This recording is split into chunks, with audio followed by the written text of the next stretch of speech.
forged from the love of liberty in the fires of hope and prayer.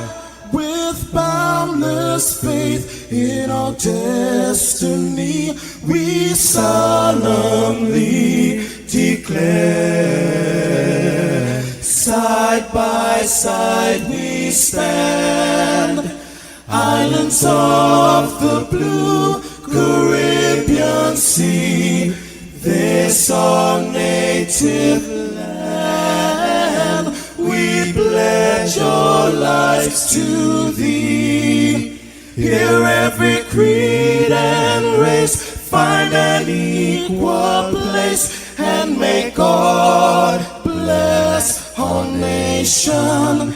Here every creed and race find an equal place, and may God bless our nation.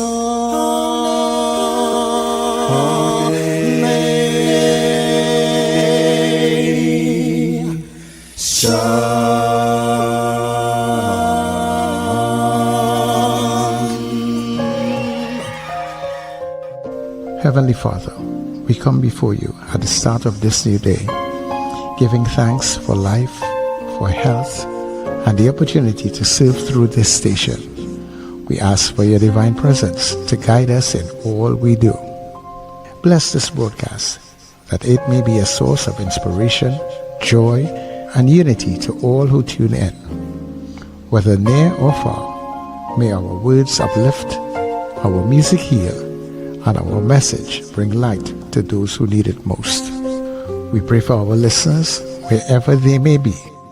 Grant them strength for the day ahead, peace in their hearts, and success in all they put their hands to. Cover those traveling with your protection and those at home with your comfort and provision.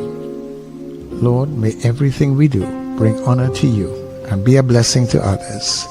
Guide our steps, bless our efforts, and let this station be a vessel of positivity and hope.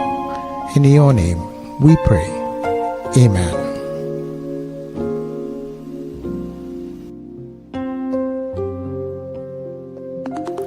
Your voice, your soundtrack, your station. New Era TT Radio. NETT Radio.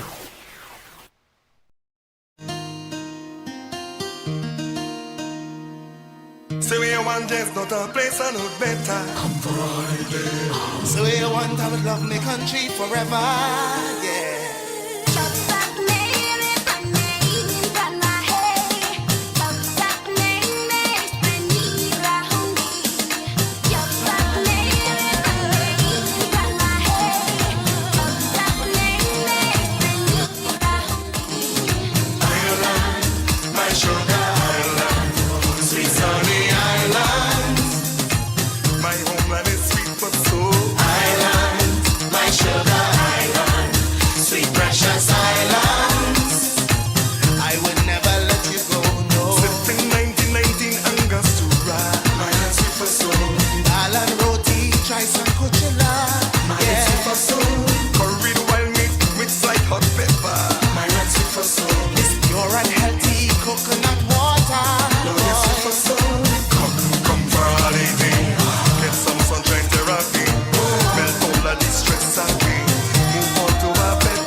My homeland is sweet for soul. Island, my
Breakfast Show, bringing you the energy, music, and vibes to start your day right.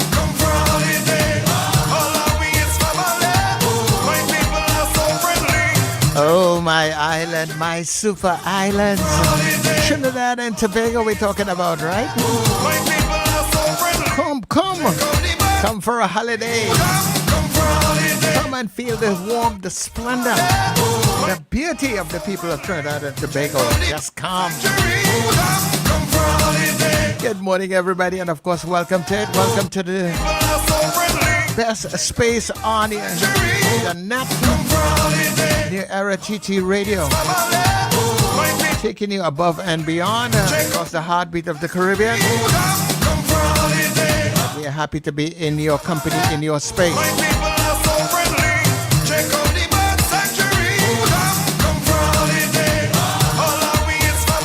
So when you're here in Trinidad and Tobago, up and down the Eastern Caribbean, we're streaming all around the globe. We are happy to have you. And I know we are going to have a really fantastic time. Yes, we do. We promise you all that and more. Of course, I'm your host, Sir Charles, checking in.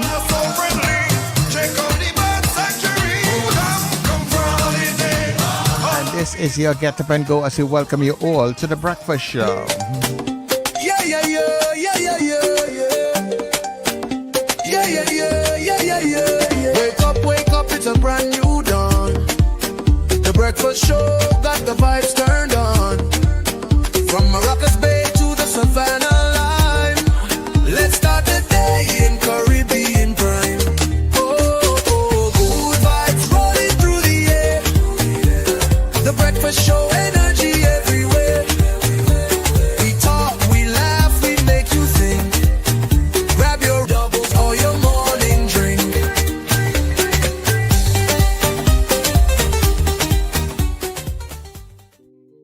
Yes, grab your doubles, your morning drink, whatever it is.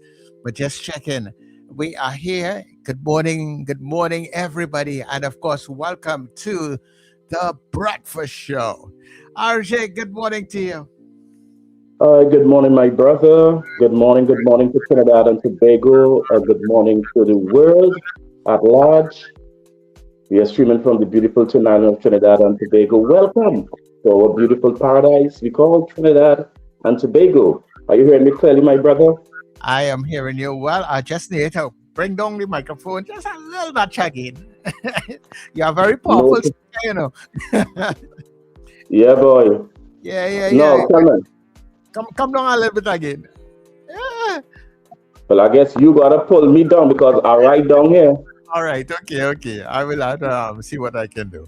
That is one of those modern tablets now. So the volume is going to be. All right. Okay. That's no problem. The main thing is that we're hearing you. You know. So how are you doing? Man. Boy, I am blessed. The morning I started to get in the morning because remember I just come after dark.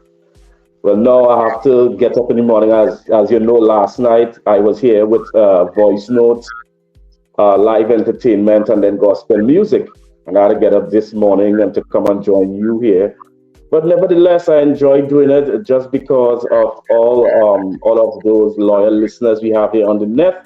And I don't mind, and I'm just glad to sit here with you to hold on until Richard and Wendell come back on Monday, God's willing. Yeah, well, we are happy to have you in this space, and I thank you very much for making the effort. You know, getting up early and stuff is not really such an easy thing, but especially if this is not your normal time, you know, especially if we are cutting into sleep time. You know, I know a lot of people who are out in North America who are the daylight saving time or the changing on the time. For them to get up and get us, like when it's 6 o'clock here, it's now 5 o'clock there, and so they have to make an extra effort to remember the time and everything. But we do thank them, you know, for doing that.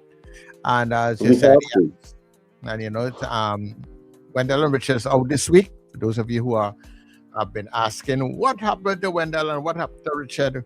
Well, the guys are on a little vacation. You know, everybody needs a little vacation every now and then. Yeah, they need a Yeah, especially when going and stuff. You get the opportunity to relax, sleep a little late, to have to look for programming. Because trust me, trying to find programming all the time don't be easy. Eh? Correct. You know, when you have to do things on a daily basis, so for segments and stuff, even for something like finding guests, you would believe how difficult it is sometimes to get some, I guess sometimes things happening in the public domain. You can't get people. You're asking questions. Yeah. You know? Sometimes so But many. I'd like to get the Maxi Association president to come here and sit with us. Maybe find out about this hype in that fears again that they're trying to do on the bus route. That one will hit home very hard, Sir Charles. Yeah. That is something else. You know, I sent him a message yesterday because for some reason, we had him here a few weeks ago, with another issue. I can't remember exactly what it was then, but we spoke with him, and I'm trying to get onto him, but for some reason I just didn't have a contact for him. I couldn't understand that one at all because I try to keep the contacts with the individuals, you know. So I sent him an email yesterday, but he has not responded to that email. Even as I'm checking it here right now, you know, checking to see. Yeah, so I'm hoping that sometime during the morning he might be able to respond, and we'll be able to link up with him to get an idea of what's going on there. You know, the pushback and how is that pushback going to come? You know, the sad thing about all of these things that are happening is that you have no consultation going on with the stakeholders. And that is what I just find funny, because something like that is supposed to reach out to the masses and let us, you know, make a decision on it and help you make a decision on that. Something as significant as that. Yeah, because this is a significant, and I am sure the administrators or government have to recognize that if you are going to be putting that sort of increases on maxi taxis or anything, you have to cater for the fallout to the society. But you must recognize that it is going to create a ripple effect. People are, because maxi taxi drivers, they're not just driving maxis and just making money. First of all, a maxi costs a lot of money. Monthly installment for a maxi is plenty money too. You know, Sir Charles, we all know that, Sir Charles. In any business, it have risk. It have the pros, it have the cons. Yes, we know it's plenty money, but it does make money. Those maxis, and especially those maxis on the priority bus route. You understand, that does make money. So by we trying to kind of justify that, I find, to me, it is making sense, because what we have to do, we have to try our utmost best to try at all times to help the public, because the public does help put money in your pocket, the same as the government. Because they could say the argument for the government is the same thing. The government are there to help people too, and then they will tell you, because of the government is because why we have to raise, for the government raised in fares, in fines.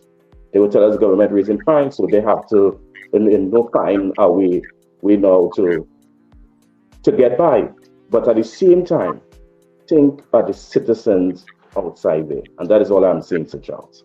Yeah, well, and I hear that, but can't dispel the fact that that, I mean, just like any other business, even other what people might call regular business, because sometimes I feel people don't recognize the difficulties in keeping some things afloat.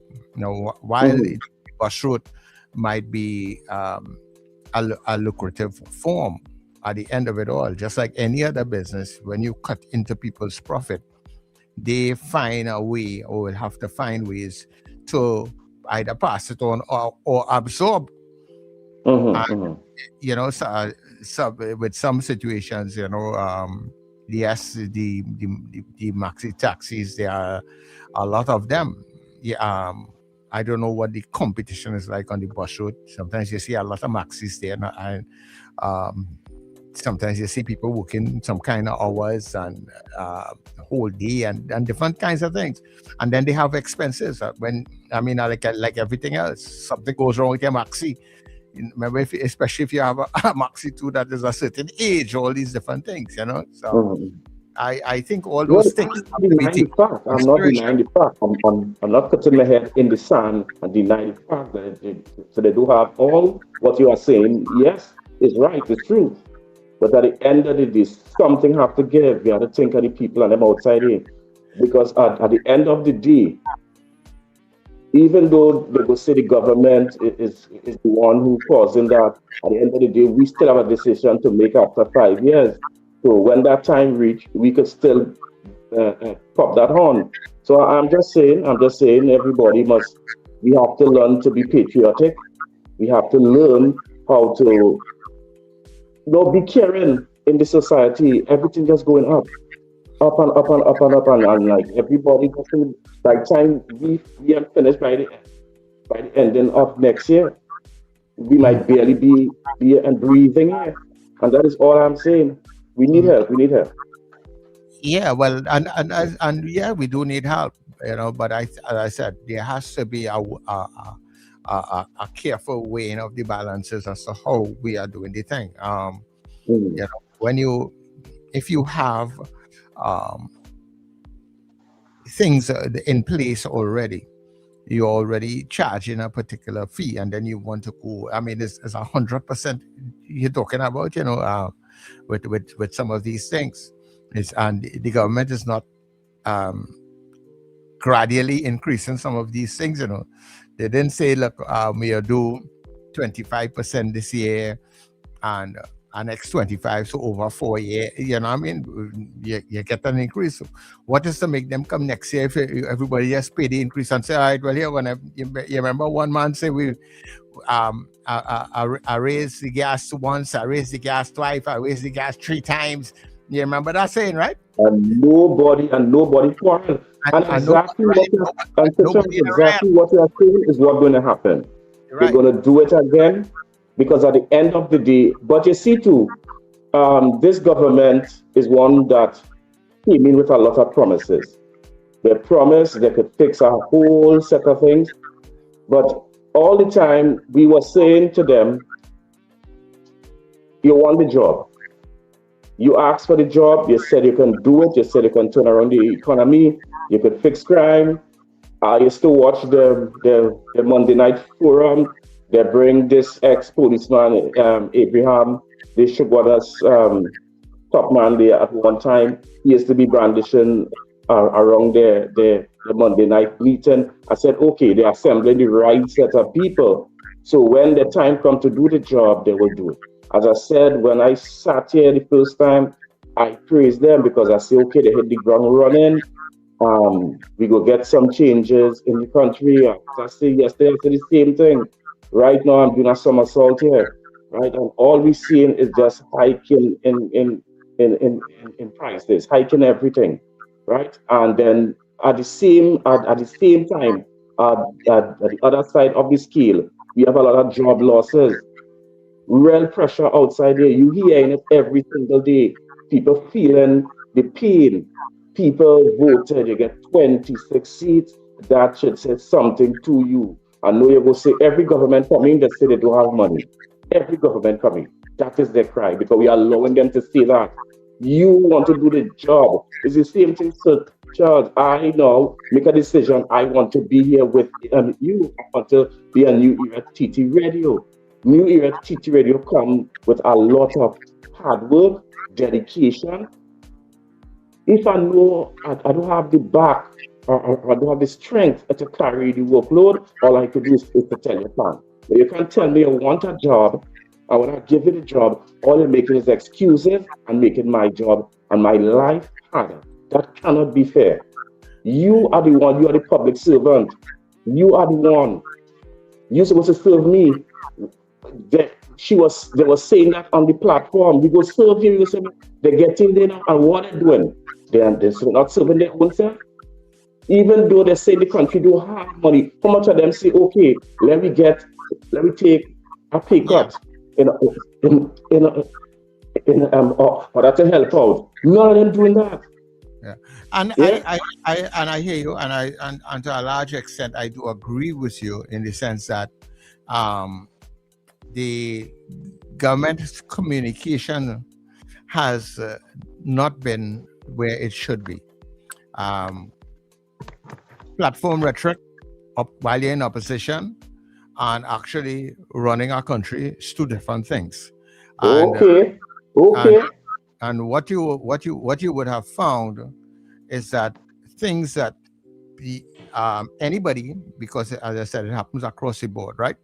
But we're dealing with this particular government because they are the ones in charge right now. So you say certain things.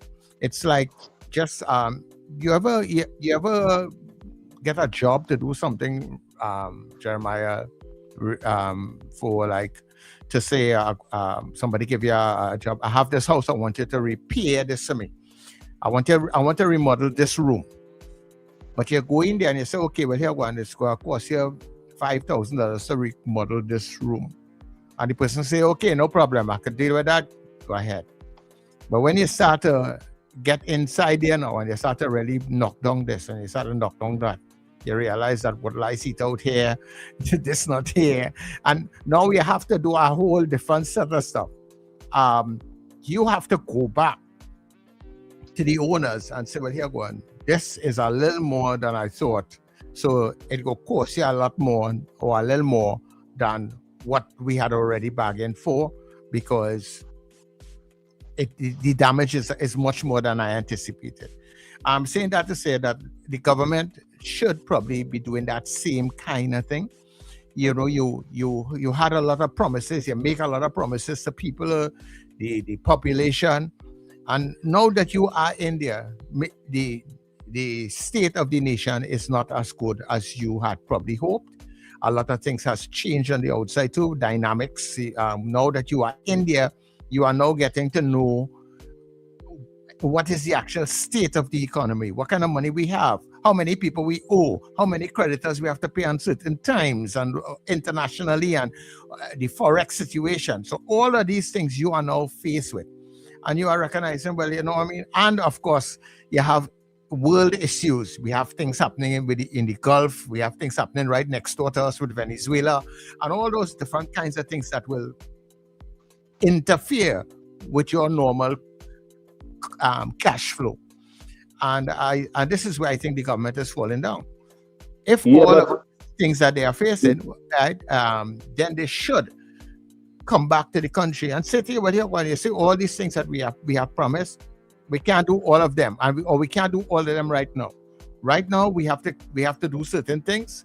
The revenue stream, it ain't good, and where we normally getting money, we're not getting it. So we will have to tax the citizens on certain things. I feel that is the kind of conversation that should be happening.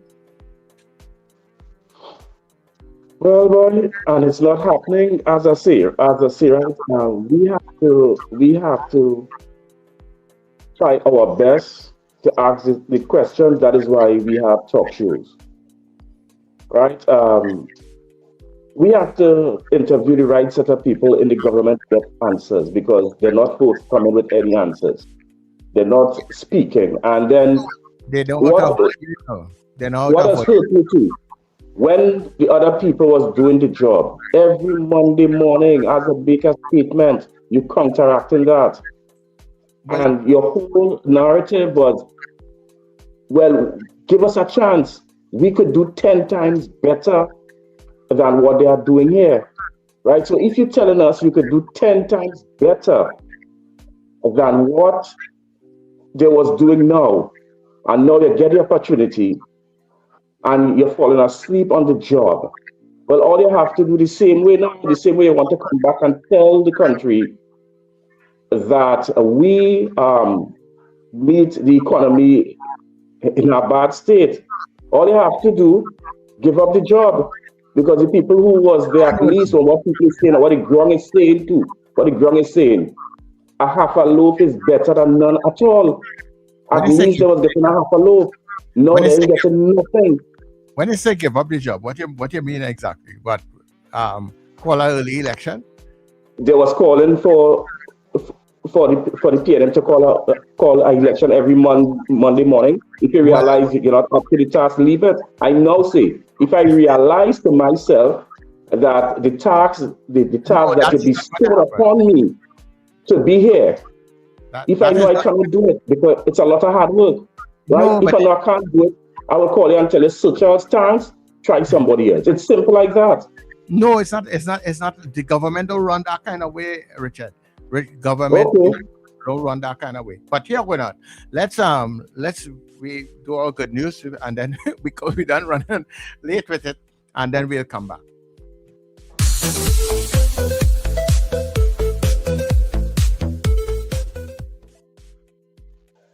Christmas morning. And only then did the world discover he'd been secretly giving away millions with one unbreakable rule: nobody could ever know it was him. December 25th, 2016, George Michael was found dead at age 53. The world mourned the voice behind Faith and Careless Whisper. But then, something unexpected started happening. Strangers began coming forward, not about his music, but about money that appeared when they needed it most. In 2008, a woman named Lynette appeared on a game show. She mentioned wanting a child, but couldn't afford IVF treatment. She lost the game, went home empty-handed.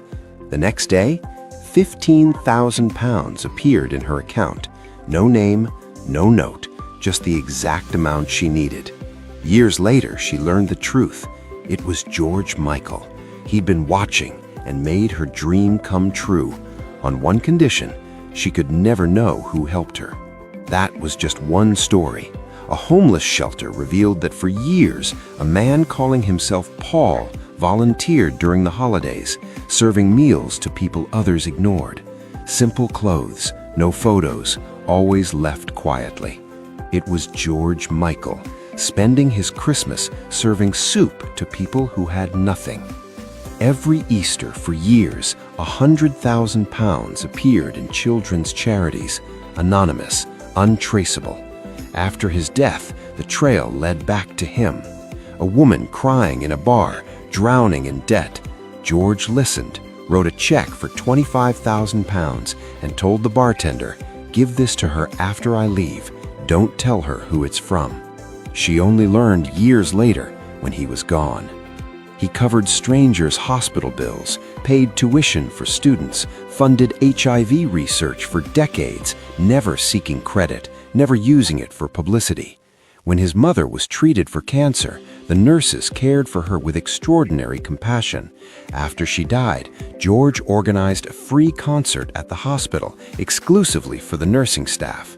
He didn't announce it, didn't turn it into a media event, he just did it.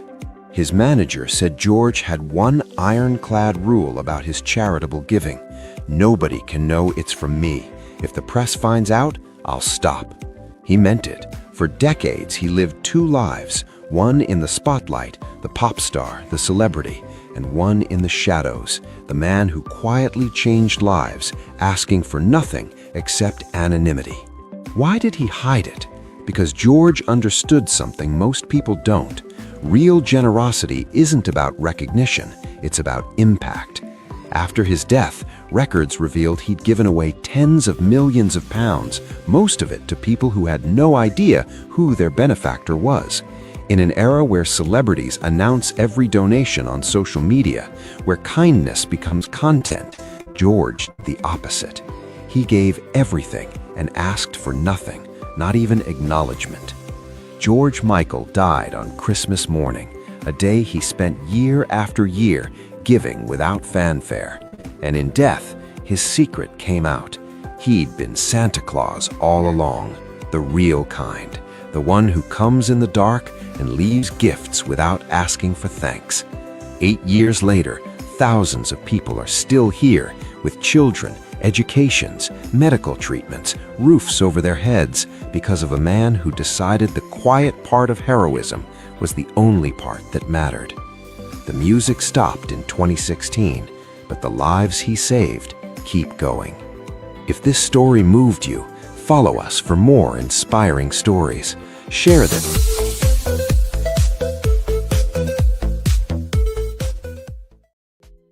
Never need an audience.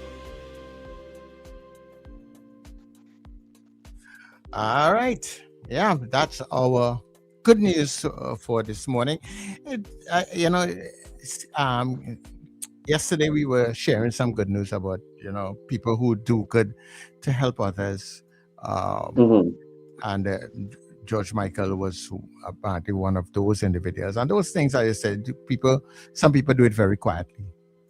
You see, and he didn't even want the media to know what he's doing, and that is when you know somebody's sincere in what they're doing.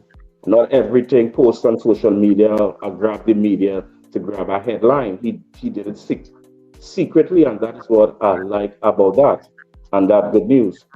Yeah, that was really good news. I don't know, how many of our celebrities, because some of our celebrities, they have huge amounts of money. I don't know, what they do with their money, but I'm hoping that some of them do that same kind of, charity work to help others and move forward.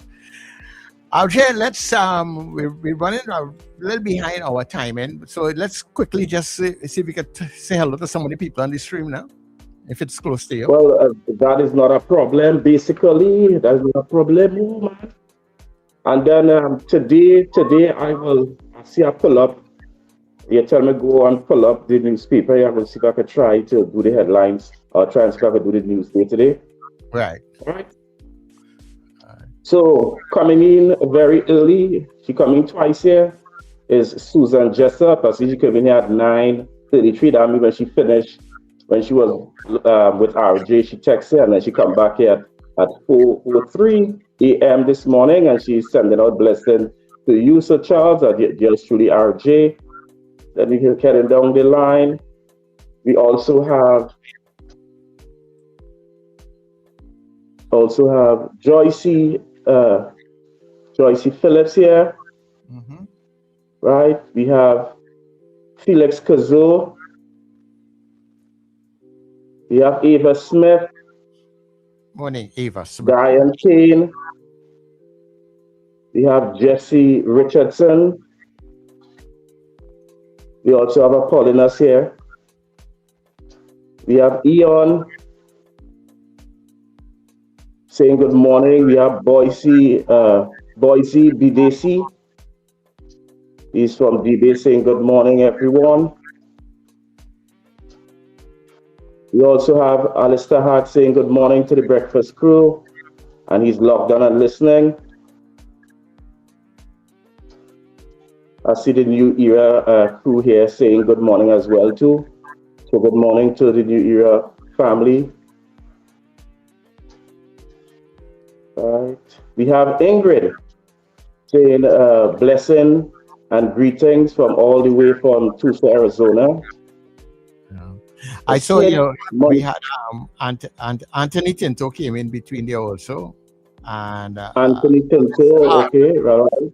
Well, good morning to you, Anthony Tinto. Don't worry, I'm trying to scroll here. So even though when it moved down, when I scrolled too quick, I didn't move down. I might miss here. But thanks for that, Sir Charles. You're right. So I was by I did Ingrid from Arizona to so here. So I'm now doing Slick Money Grip, also saying good morning and greetings. We have Nicole. Right. We also have here going down. I'm getting it, and I'm getting it eventually. I will get it. Yeah, don't worry, man. Good morning. Nicole chatting again here. We have Silima in the mix here saying good morning. We have Trini Mills Kitchen saying good morning to the breakfast crew. And she's from out there in Ontario. We have CJ saying good morning. Good morning to you, CJ. Our friend, Mr. Ron DeSantos from Nashville, Virginia. he's in the house.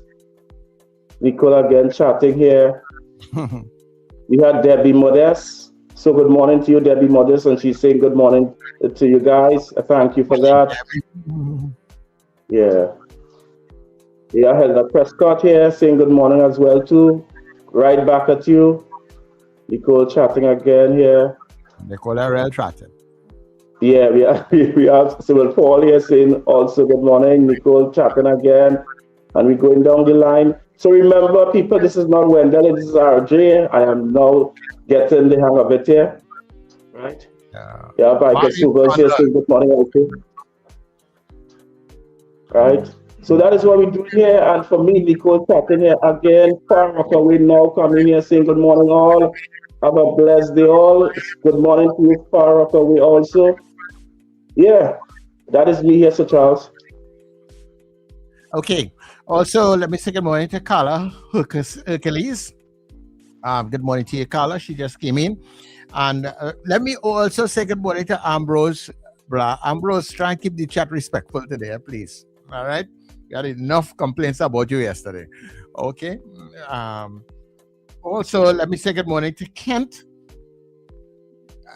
from Laventille. Stacy, good morning to you. Well, Susanna was just all over the place this morning. Miss Sampson, good morning to you and the folks in San Fernando. Mr. Billy, Powder Magazine people. Joanne out there in Mount Hope. Good morning, my girl. And Frank out there in Ruka. Good morning. And let me also say a very special good morning to Pauline. All right, so people, don't go anywhere. Stay with us, and we will be back shortly. At Christmas on New Era TT Radio, family comes first. Hi, this is Zena from Arima, sending season's greetings to my entire NETT Radio family. This is Dean. Season's greetings to the NETT Radio family. And this is cheerleader from Hills at Tenapuna. Merry Christmas. Family fun, joy, and togetherness. Hi, I'm Patrick Brady from Powder Magazine Facebook. Merry Christmas and a bright and prosperous New Year. And I am Super Charles.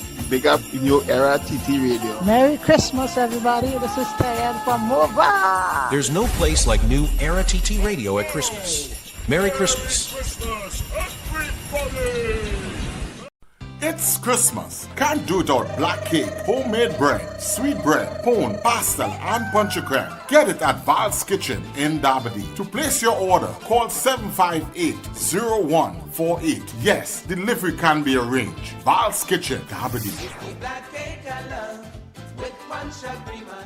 Charmflair Auto Services Limited, your one-stop auto repair shop, located at number 1 Industrial Lane, Charmflair, right opposite the brewery on the Eastern Main Road. Yes, we do it all. Repairs to all makes and models, from your everyday sedan to SUVs, light trucks, pickups, and panel vans. We're also the sole distributors of Davanti tires, certified VTS inspection station, plus a wide range of services: oil change, front end and suspension repairs, tune-ups, tire alignment, batteries, electrical work, radiator and cooling system, AC repairs, and accessories galore. We offer pickup and drop-off service too. Call us today at 662-6545 or 662-6572. Follow us on Instagram and Facebook. Charmflair Auto Services Limited, number 1 Industrial Lane, Charmflair. We do it all. Looking for pet supplies that wouldn't bite? Visit Bow Wow Supply Limited, your friendly family-owned pet store at the corner of Cane Farm Avenue and 5th Street West, Cane Farm, Trent City. We offer fabulous prices, great service, and a wide range of foods, treats, toys, grooming products, and accessories. Everything your pet needs in one place. We are open Monday to Friday, 10 a.m. to 7 p.m. Saturdays from 9 a.m. to 6 p.m. Sundays from 9 a.m. to 1 p.m. Coming today, Bow Wow Supply Limited, Cane Farm Avenue and 5th Street West, Cane Farm, Trent City. Your pet's friendly place. Call us at 640-7184.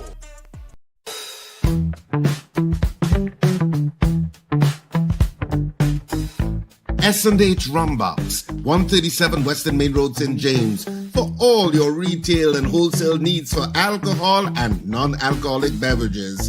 Call us at 686-0599 or visit us at 137 Western Main Road, St. James. S&H Rumbox, drinking out of the box.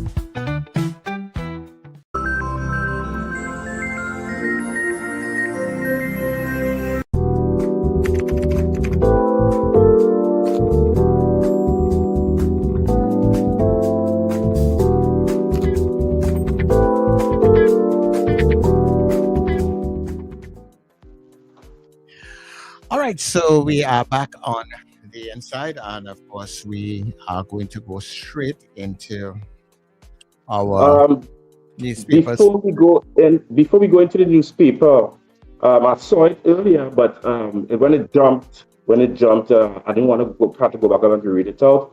Apollonius was saying happy birthday to his daughter here, Callista Pitt. I don't know if I get it correctly. Wishing her all God's blessing.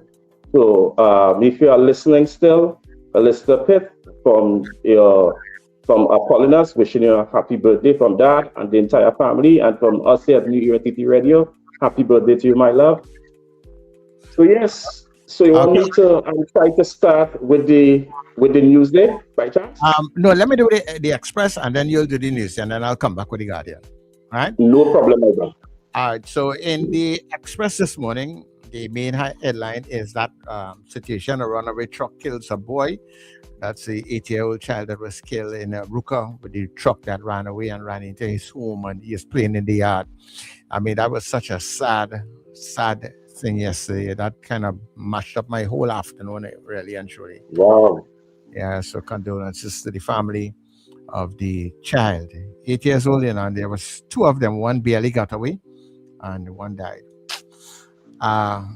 Kamala insulting to TNT. The opposition leader, Penelope Beckel, has warned the country to brace for hardship. Also, firefighter missing. Relatives suspect abduction. Silent celebration. That is a situation where the Minister of Homeland Security, Roger Alexander, says the regulations of fireworks is not working. And in the new year, he intends to take a note to Cabinet recommending either a ban on noisy fireworks and only allowing silent fireworks. UNC Alderman, Kamala, garbage collector. All right. Alderman, I know, we get to that, sir. Prison officer, car wash owner killed in crash along McBean stretch. That's a crime situation, right? New warning issued after Preparo volcano actively spike, and government expands migrant registration to all illegal immigrants, and that is a situation that the government has announced a major expansion of its migrant registration framework, the MRF, extending eligibility beyond Venezuelan nationals to include all illegal immigrants currently residing in the country. And I think that is going to run for a 6-month period. So we will be polling that to find out how do you all feel about that whole situation. All right. So in the meantime, go ahead, RJ. It's up to you and the Newsday. Right. So the Newsday headline today. More money to register births and deaths from January 1st. All right. I think yesterday I touched on all that also. Beckles, PM squeezing PNT with fees and fines. Also in the headlines here, gun seized in joint police and army patrol. That is some good news. Health Minister to receive ruling on Zacchaeus case. That case been going on for a long time. I feel it's time that the minister get that in she hand and let me get some of the finding out of that. Korea man stabbed several times in bar fight. It's not a time for we to be doing that at all. Laramine man dies in highway accident. Gulfview man gunned down. And the story from you read that yesterday, where PM say that TNT has become a lawful dump. And this is some of the stories that are trending in the Newsday for today. Okay, nice. So in The Guardian today, boy 8 crushed to death. Tragedy as runaway truck crashes into yard.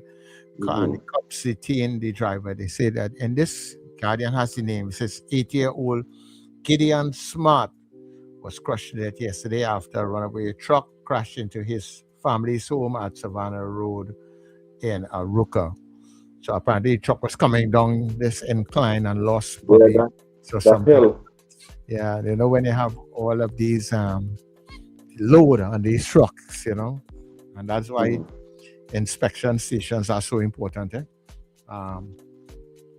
Yeah. Trump says the U.S. hit drug dock in Venezuela. PM Kamala directs questions to U.S. Embassy. You know, they say that there was some strike in Venezuela, and the U.S. is saying that it was some drug dock in the area. That is what they hit. So people are saying that could be the initial intervention into Venezuela, but we wait to see where it's going, you know. Penny, political parties blast PM over lawless dump remark. PM stands firm on a tough stance. 5 long weekends in 2026, Jeremiah. So you have some long weekends coming up. Alexander defense increased fines for drivers, and mariners alarmed after diesel slick spotted in the Gulf of Paria. And one other lawless comment draws mixed reactions from economists. So those are your newspapers stories today. All right, so what we can do, we're going to open the lines to take your calls. Let me get the numbers here for you guys. Yeah, put up the numbers on the screen. While you're putting up the numbers, while you're opening up the lines to take your call, let me see who else came in here. The caller came in. Yes, people, so the numbers are on the screen. And those numbers again is 281-1315, or you can call us at 299-5156. Yeah, and if you're an international caller, you got to put 1868, and you can either call us direct or you can WhatsApp us right here on New Era TT Radio. Welcome to the Breakfast Show. Yeah, so lines are open to you. You can give us a call. And let me say good morning to Zeno also, who is up early with us. So, okay. Yeah, so those are what's been happening. It was a sad situation when I read about that situation with the child. Yeah. You know, and it's not the first time that we have heard of something like that. I remember a few years ago, I can't remember how long it was, I think somewhere in Mondo, there was a truck or a car or something that was coming down some hill also, you know, and lost control, went over the embankment, because, you know, like some of those places where you have hills and that's why people are living not too far from the road. Right. And sometimes they are just little embankments. I think the one in Mondo, Mondo that happened at that point in time, after that situation, they went and they installed like these guardrails to prevent other things from happening. But it is really something it is else. what it is. Guys, the lines are open, and before we go on, let me just say this here. I see Michael Robinson. I hope I get it right. He said he's from Yokohama, Japan, and saying good morning, guys. Right from Yokohama, Japan. We also have one Escalator Sampson. Well, that is Miss Sampson, I suppose. Yeah, Miss Sampson. She was 74 years, Sir Charles, yesterday. And we didn't wish her happy birthday, but I know she's going to complain about that. Yes. But she didn't touch base with us yesterday either. Yeah, and I think I saw you and Samson. Also saying good morning. So yes, good morning to you, Miss Sampson, and happy 74th birthday. We wish you many more. So Miss Sampson, call in, let me find out how you spend the day. And not only how you spend the day, let me find out what you do for that 74 years. And as here, Wendell heckling here and say, well, it has always complained about the bar. So Miss Sampson, you had to call in. Let me have a conversation this morning. So guys, the numbers on the screen, 281-1315 and 229-5156. Give us a call. All right, so we have a call there. Yeah. Good morning to you, caller. Good morning, gentlemen. Norfolk, Virginia, front and morning, center. Virginia. How you guys doing? Morning, Virginia. Yeah. Hey, yeah, that's good, man. Hey, just want to set the record straight, and I'm glad that at least this show, the platform, is one that you can always go back and verify something. When I was speaking yesterday, I mentioned that there's a certain region or sector in the world where women are treated less than the status of a goat, and I didn't need to go into definition or identify the regions or the countries in which that happens. And as I said, they come to the West or Western culture or Western hemisphere, which includes but even regions like Trinidad and Tobago, which is part of Western culture, right? And they come with those habits and try to impose that, elsewhere. Dean, enough respect, man, but just I'm saying this to Dean because he said I also was saying that about people from Latin America and stuff. I never said Latin America. I never identified the culture or the nationalities because it's given, and since no one wants to admit it, why should I? And define the cultures and the regions in which I was describing.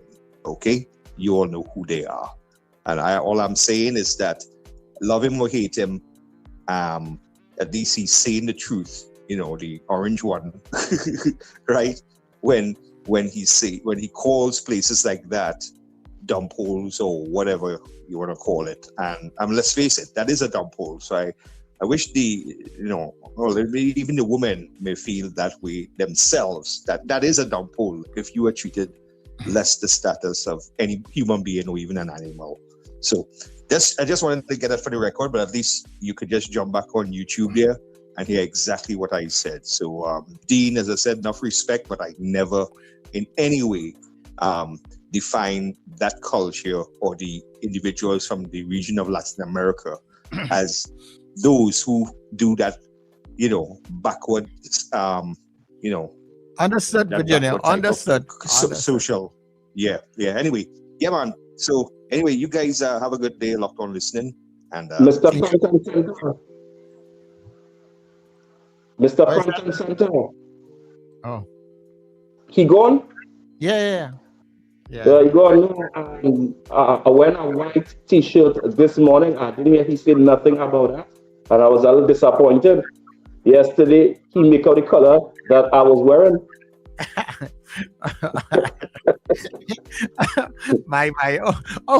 You ought to keep these things in memory. My word. Good morning to your caller. Good morning, Sir Charles. Good morning, RJ. Good morning, Zena. And good morning to all those who are locked on at home and abroad. Oh God, Mr. Virginia, don't start this show on that kind of note now. I kind of hate with this nonsense. Listen, Sir Charles, you all were discussing earlier about, RJ too was saying that they should give up. As you say, it don't happen so, but they always calling for an early election. Oh. And say this, that we not to make excuses for them about the economy, because the PNM was telling the people the truth. And that is why Dr. Rowley said he does not want to bring in IMF here. That is why he was putting on the austerity measures. And it not as it was, look, now we realizing it was not even as bad as what happened now. Look where we jump from the frying pan into the fire, not even the hot oil, the fire. You understand? Because we now see they were done this, and they were saying so. People who had sense enough keep saying, all these things you're promising people, where are you getting the money? Because they explained about the drop in the economy with the oil. They were, and Dr. Rowley was one, coming to the people very often, if not every day, because he is a man never refused an interview with the media and letting us know what is the position. You understand? Unlike our president one now, she does not come to the media and tell the people the truth. We don't know what's going on. Everything is a secret in this country. And we go into hell in a handbasket and now calling it a dump hole. Well, then why you want to rule over it? Why you want to rule To over fix it? it. You didn't know it was that all the time? That's why she let the try and very fix it. disingenuous. Yeah. Thank you. Okay, no problem. And that is why. Now, when as RJ was saying that you were calling, if I am saying, listen to what I'm saying, if I am calling for you to resign all the time and I am making noise, when I am in power, who it is to make noise, RJ? Me or is you to make and we are making noise. We are making noise. But you say no. You are saying to me this morning that government do operate so.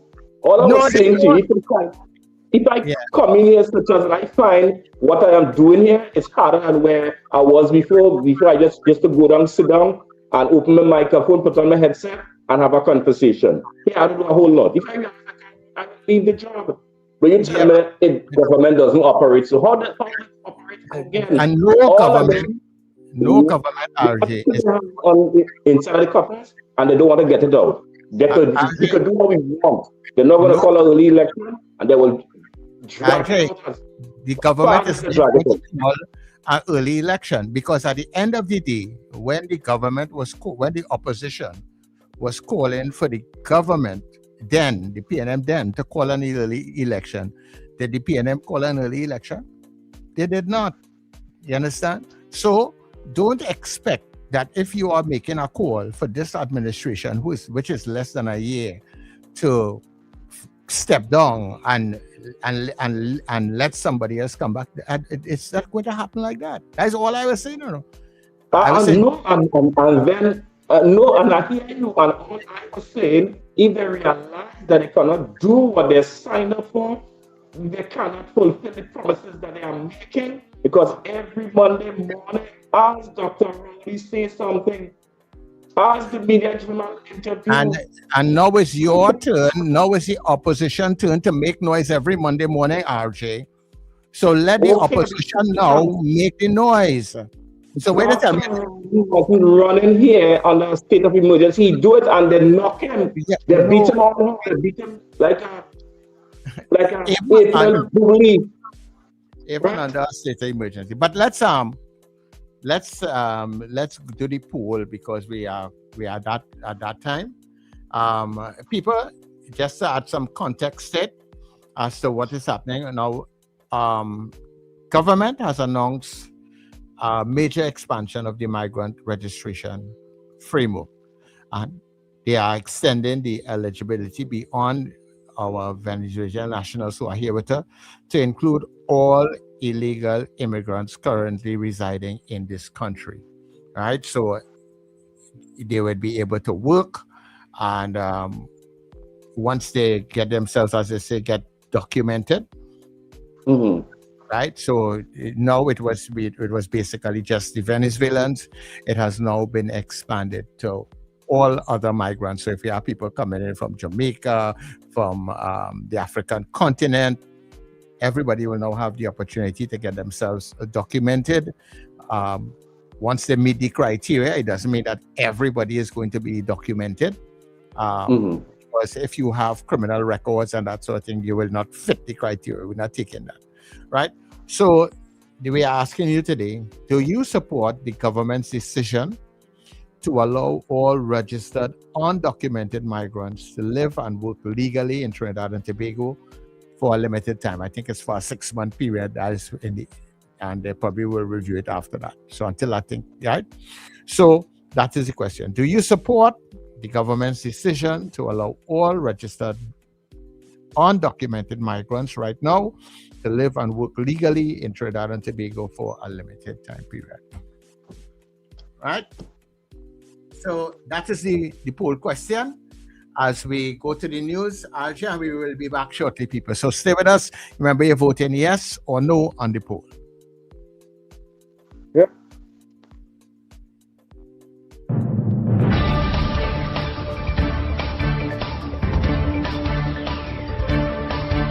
The news you need, the clarity you deserve. Local, regional, global. This is Net Radio News Now.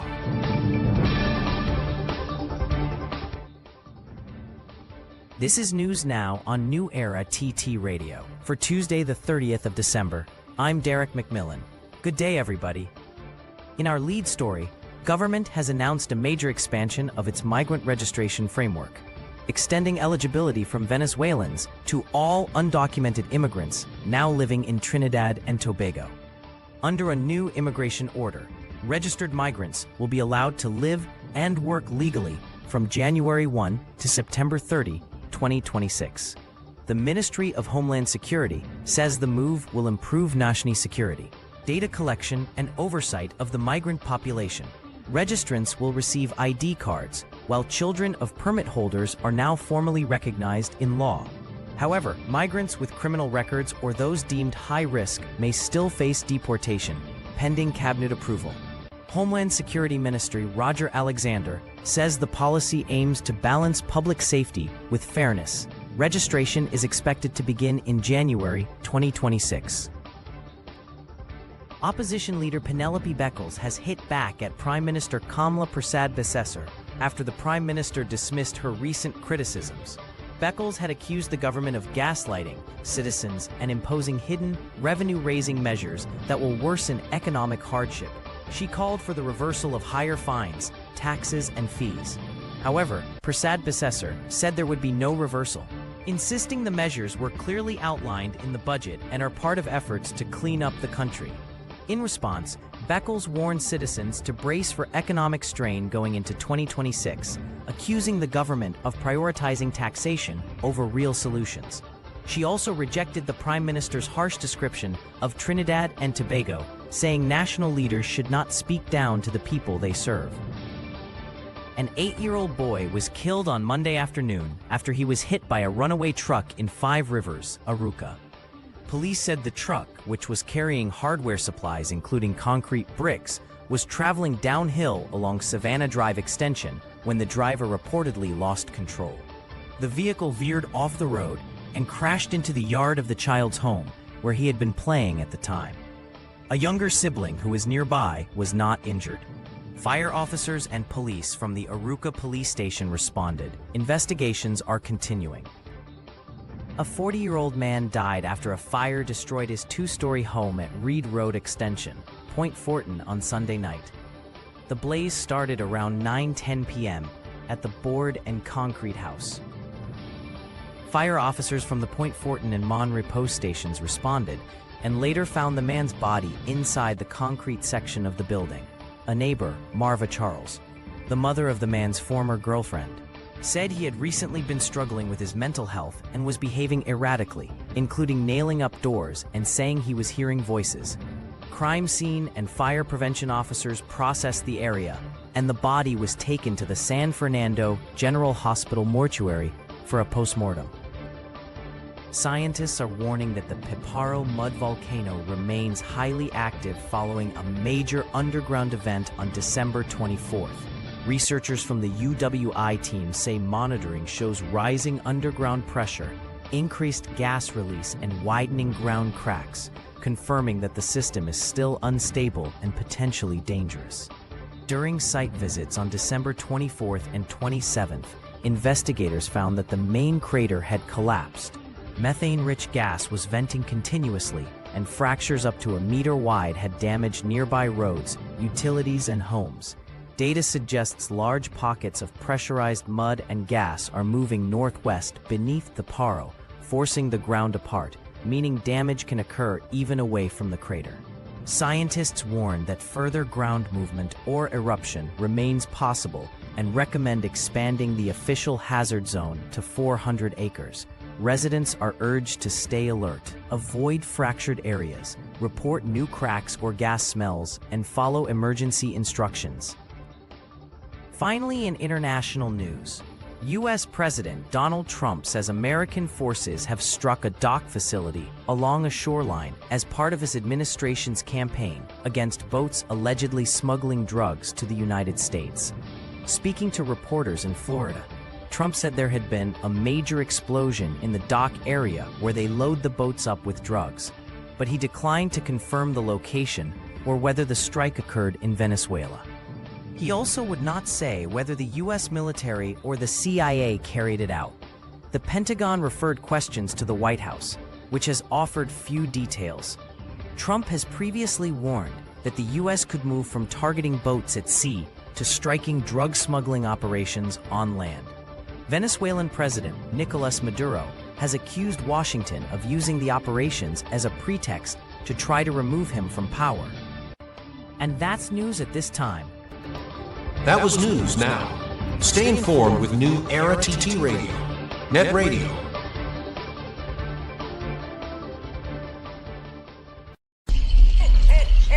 Greetings to you and yours from the New Era TT Radio family. Hi, this is TJ from New York, wishing everyone on the Net Radio a healthy and safe 2026. Sending love and positive vibes to all. Season's greetings. This is Ron from Point Fortin, wishing everyone a Merry Christmas. Hi, this is Joanne from Enterprise, and I want to wish the entire Net Radio family a very Merry Christmas. Wishing you joy, peace, and happiness. Run here, Norfolk, Virginia, front and center. To you and yours, the Net Radio family and TNT, Merry Christmas and a Happy New Year. Hi, I am Miss Greenville. A Merry Christmas and a bright and prosperous New Year. This is Marcia Edmond from St. James, just wishing the New Era team a very Merry Christmas and a bright and prosperous New Year. From our studios to your global speakers, we wish you a Merry Christmas. From the New Era TT Radio family, Net Radio. Your mid-morning just got better. Join Sir Charles for the mid-morning mix and mingle, where good music, real talk, health, and family matters come together, and your voice is heard. Whether you're at work, on the go, or just taking a break, this is the perfect mix to keep you engaged, informed, and entertained.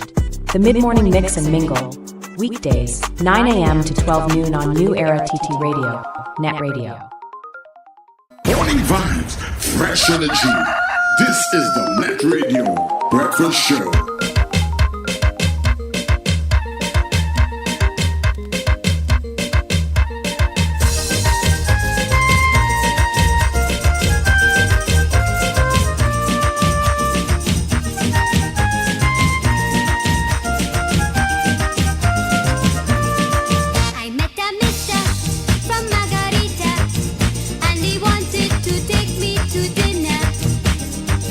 I said dinner will be fine.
got better.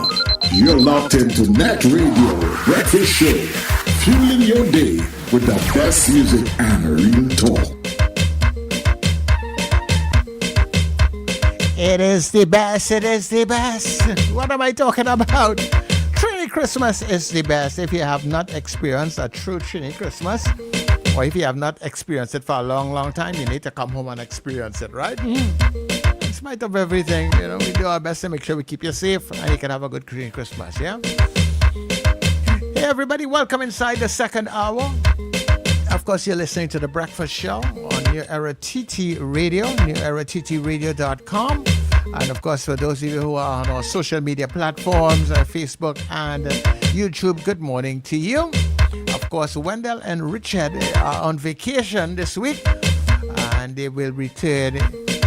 Yes, it's only sung long. Tomorrow is Wednesday already. They will be back next week, Monday, all right? As we start January, they will be here. And of course, January is the best month, right? Yeah. So the morning poll is up, and we are dealing with the migrants situation today. How do you feel about it? So if you have not voted, get busy and see if you can vote right now.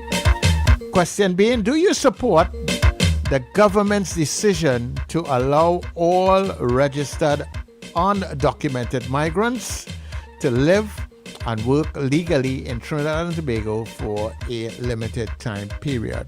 All right, so we have done it with the Venezuelans.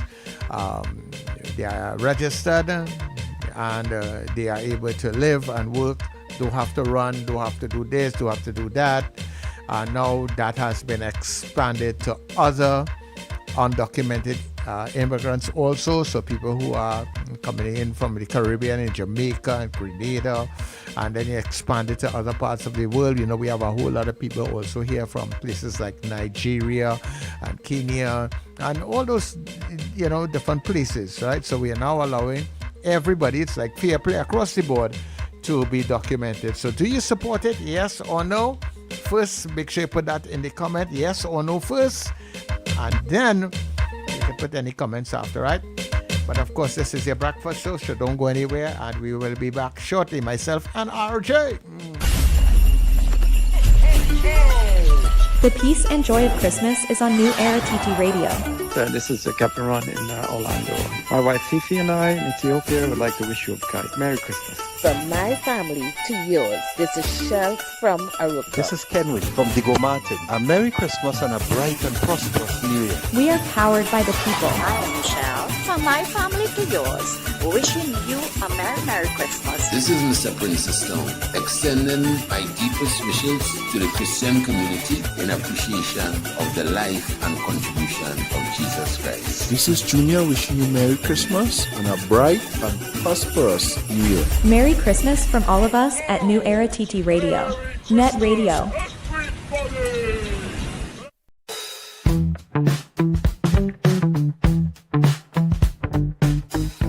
S&H Rumbox, 137 Western Main Road, St. James, for all your retail and wholesale needs for alcohol and non-alcoholic beverages.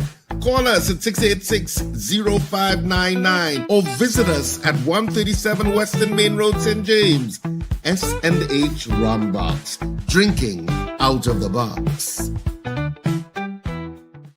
Looking for pet supplies that wouldn't bite? Visit Bow Wow Supply Limited, your friendly family-owned pet store at the corner of Cane Farm Avenue and 5th Street West, Cane Farm, Trinity City. We offer fabulous prices, great service, and a wide range of foods, treats, toys, grooming products, and accessories. Everything your pet needs in one place. We are open Monday to Friday, 10 a.m. to 7 p.m. Saturdays from 9 a.m. to 6 p.m. Sundays from 9 a.m. to 1 p.m. Coming today, Bow Wow Supply Limited, Cane Farm Avenue and 5th Street West, Cane Farm, Trinity City. Your pet's friendly place. Call us at 640-7184. It's Christmas. Can't do it without black cake, homemade bread, sweet bread, pone, pastel, and punch creme. Get it at Val's Kitchen in Dabadi. To place your order, call 758-0148. Yes, delivery can be arranged. Val's Kitchen, Dabadi.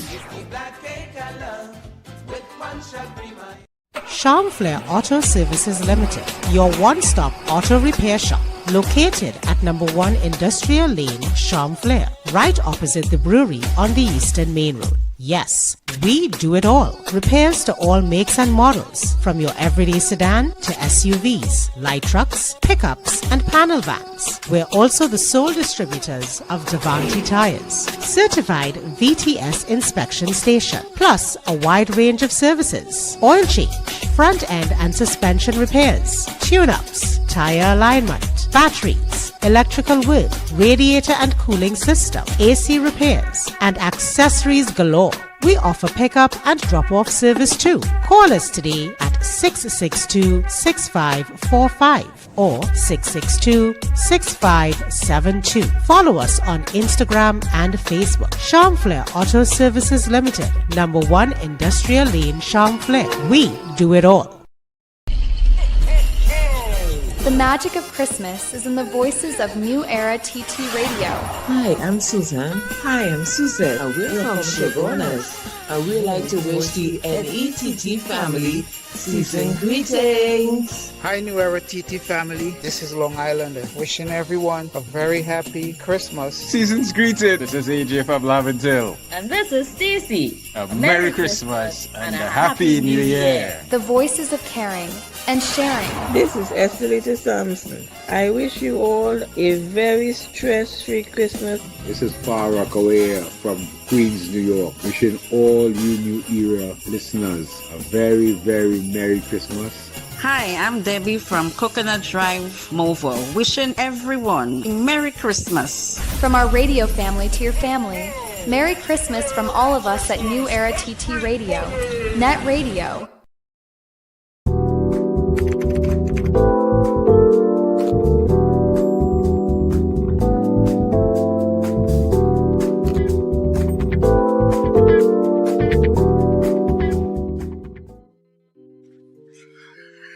Okay, so we are back. And we are back with you. Yeah, so we're back on the inside here. Yeah, so. Yeah, man. All right, so I hope you got all the information that you wanted in our newscast. We had quite a bit of things happening in between there. And of course, we try to keep you informed with everything else that is happening, you know. This whole crime situation continues to be a real strain on this country. But as I said, we go along, we'll talk about it on the other side of the pole. And I have to call Mr. Sampson because Mr. Sampson called me in between the news. So I will link up with him after. All right, so the whole question is, people, do you support the government's decision to allow all registered undocumented migrants to live and work legally in Trinidad and Tobago for a limited period? I think in the first 6 months. All right. So undocumented migrants will now be able to be registered. They can live in Trinidad, work in Trinidad, and don't have to worry about the immigration. The Trinidadites picking up, you know. But Sir Charles, and that government was kicking against that when anyway, go on. After the pool. Yeah, after the pool. Okay. Yeah, I think so you're retiring earlier. But what I'm doing again is don't do it. When you hear you're doing it, when you say do it, when you hear you're not doing it. So what it is, tell me. I'm confused. Stay on the side of the road, don't cross the road and get boxed, all right? Stay on the pavement, Richard. All right? Okay, so you ready to call the votes? Anytime you're ready, tell me. We have a lot of chat. I was checking out the chat when the news was going on. Let me say a special good day to somebody who come in late. This old lady chatting away here with Nicole and them here. So yes, let me get into the poll. So yes, we are asking about the registering of the migrant workers, the Venezuelan, or any that only for Venezuelan or any migrant workers. You're talking about it. Everybody. Once you're everybody. Once you're here, whether you're from Venezuela, whether you're from Colombia, whether you are here from Ethiopia, Caribbean, Ghana, everybody. Right. So Mr. Skilka Samson is saying here, she is saying no. Right. Valerie Mendoza, no. We have Andy Lyon saying no. Carla saying no. Marlon Motley, no. Other chat here. Marlon Motley, no. Deborah Sutherland, no. Michelle Oliver, yes. First, yes.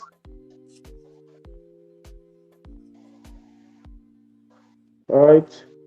I said, okay, Oliver here, all right, saying yes. We have Sutherland saying no. We have Terry and George saying yes. So that is second yes. We also have Ingrid from Tucson, Arizona is saying yes. We have Hernandez is also with another yes here. Diane Payne saying no. Cheryl Henry saying yes. Right, yes here. We have Ava Smith saying no. And I think we have another Ava Ambrose saying here. Even Ambrose saying no here too. We have Slick Money Grip saying no also. We have Michael Robinson saying yes to the poll. We also have Trini Mull Kitchen is also saying yes here. And we have Susan Jessup is saying yes also. Let me see who else popping in here. Chat. And we have James here saying no to the poll here. So yeah. And I said a chat. And we also have, what is that? Rajin is saying no to the poll also too. Well, so far that on my end, and then I see I think I see Junior coming in here too. Junior saying yes here too. All right, so that is it for me for now. If any more popped up, I will try my best to relate to you before you crumple, and throw away. All right, so let me see what I got here on the WhatsApp. I'm double tasking in between here right now. I know, brother, I know. Let me go back to where I started. All right. Okay. So right. I think we started with Frank. Frank says no. Joanne says yes. Raymond says no. Pauline says yes. Sean says yes. But I have Junior here again. So Junior says yes. Now Miss Sampson was on your side also, right? Miss Sampson says no. Afria says no. Suzanne is here. Suzanne voted on the other side, says yes. Dre says no. Suzanne voted here already too, but Samson voted here too. Right, so I took out those two. Right? Yeah. So Dre says no. Brenda says no. And Zena says no. Right, and I have a next one coming in here, Elizabeth. Elizabeth is saying yes also, and I did give you Junior's vote already. So Elizabeth, yes, Junior, I give you Junior vote already, saying yes also too. And I will see who else coming in here before you crumple here. Poor lady chatting away. I see she put her vote in. Right. So. All right. So that is it basically, right? Yeah, that is it here for me here. All right, okay. So on the poll today, let me just check and see if I had any stragglers on my side here. No, that is it. All right, so the polls are now closed. Do not vote any further. All right, if you vote now, it would not count anyhow. But we have 33 people on the poll this morning. We had 19 people saying no, and 14 persons saying yes. I could sleep in one here because I now see Suzette Jessup now coming in here. Saying yes. I done tabulate the poll. All right. Well, next time you have to vote a little earlier. Yeah, I try and give me time. But go ahead. What did she say? Yes or no? Yes, she said yes. All right, so that's 15. So we had 34 people. Suzette coming in last year, so that's 15 saying yes and 19 saying no. That was a poll today. 15 to 19. Yeah. So that will do it for the poll today, people. So let me just get rid of this for now. Right. Yeah, so that is how people felt about what is taking place, but I don't know why it is, that people would not support it. We have a lot of people that leave here and go to other places, our families and friends, and it is reflected in the poll. You realize a lot of the persons on the poll who are living on the outside supported it. Yeah, so, but apparently we don't want nobody here. Well, no one has to say yes, right? Because that is what Trinidad was built, and a lot of different people from all of the islands, Grenadians, St. Vincent, all over the place. And that is what makes Trinidad such a melting pot. And for we now to be saying no to things like that, well, your opinion is yours, but for me, I will say yes. Once they're here and they're following the laws of the country, I will say yes to them and let them come in and get the opportunity to work to better themselves. Because I could remember my aunts and them, and that is why I don't really shun them Venezuelans. And then I could remember my sisters and them used to live in Costa Rica at one time, right? Venezuela was like a little USA at one time. Now they migrate into the United States.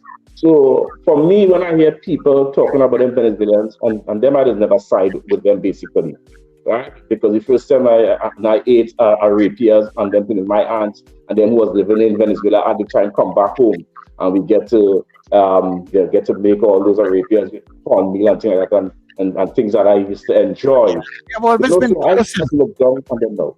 Yeah, I am all for it, and I will tell you why too, because people face different situations, and sometimes you're looking for a better place. We have had, and let me talk for myself here.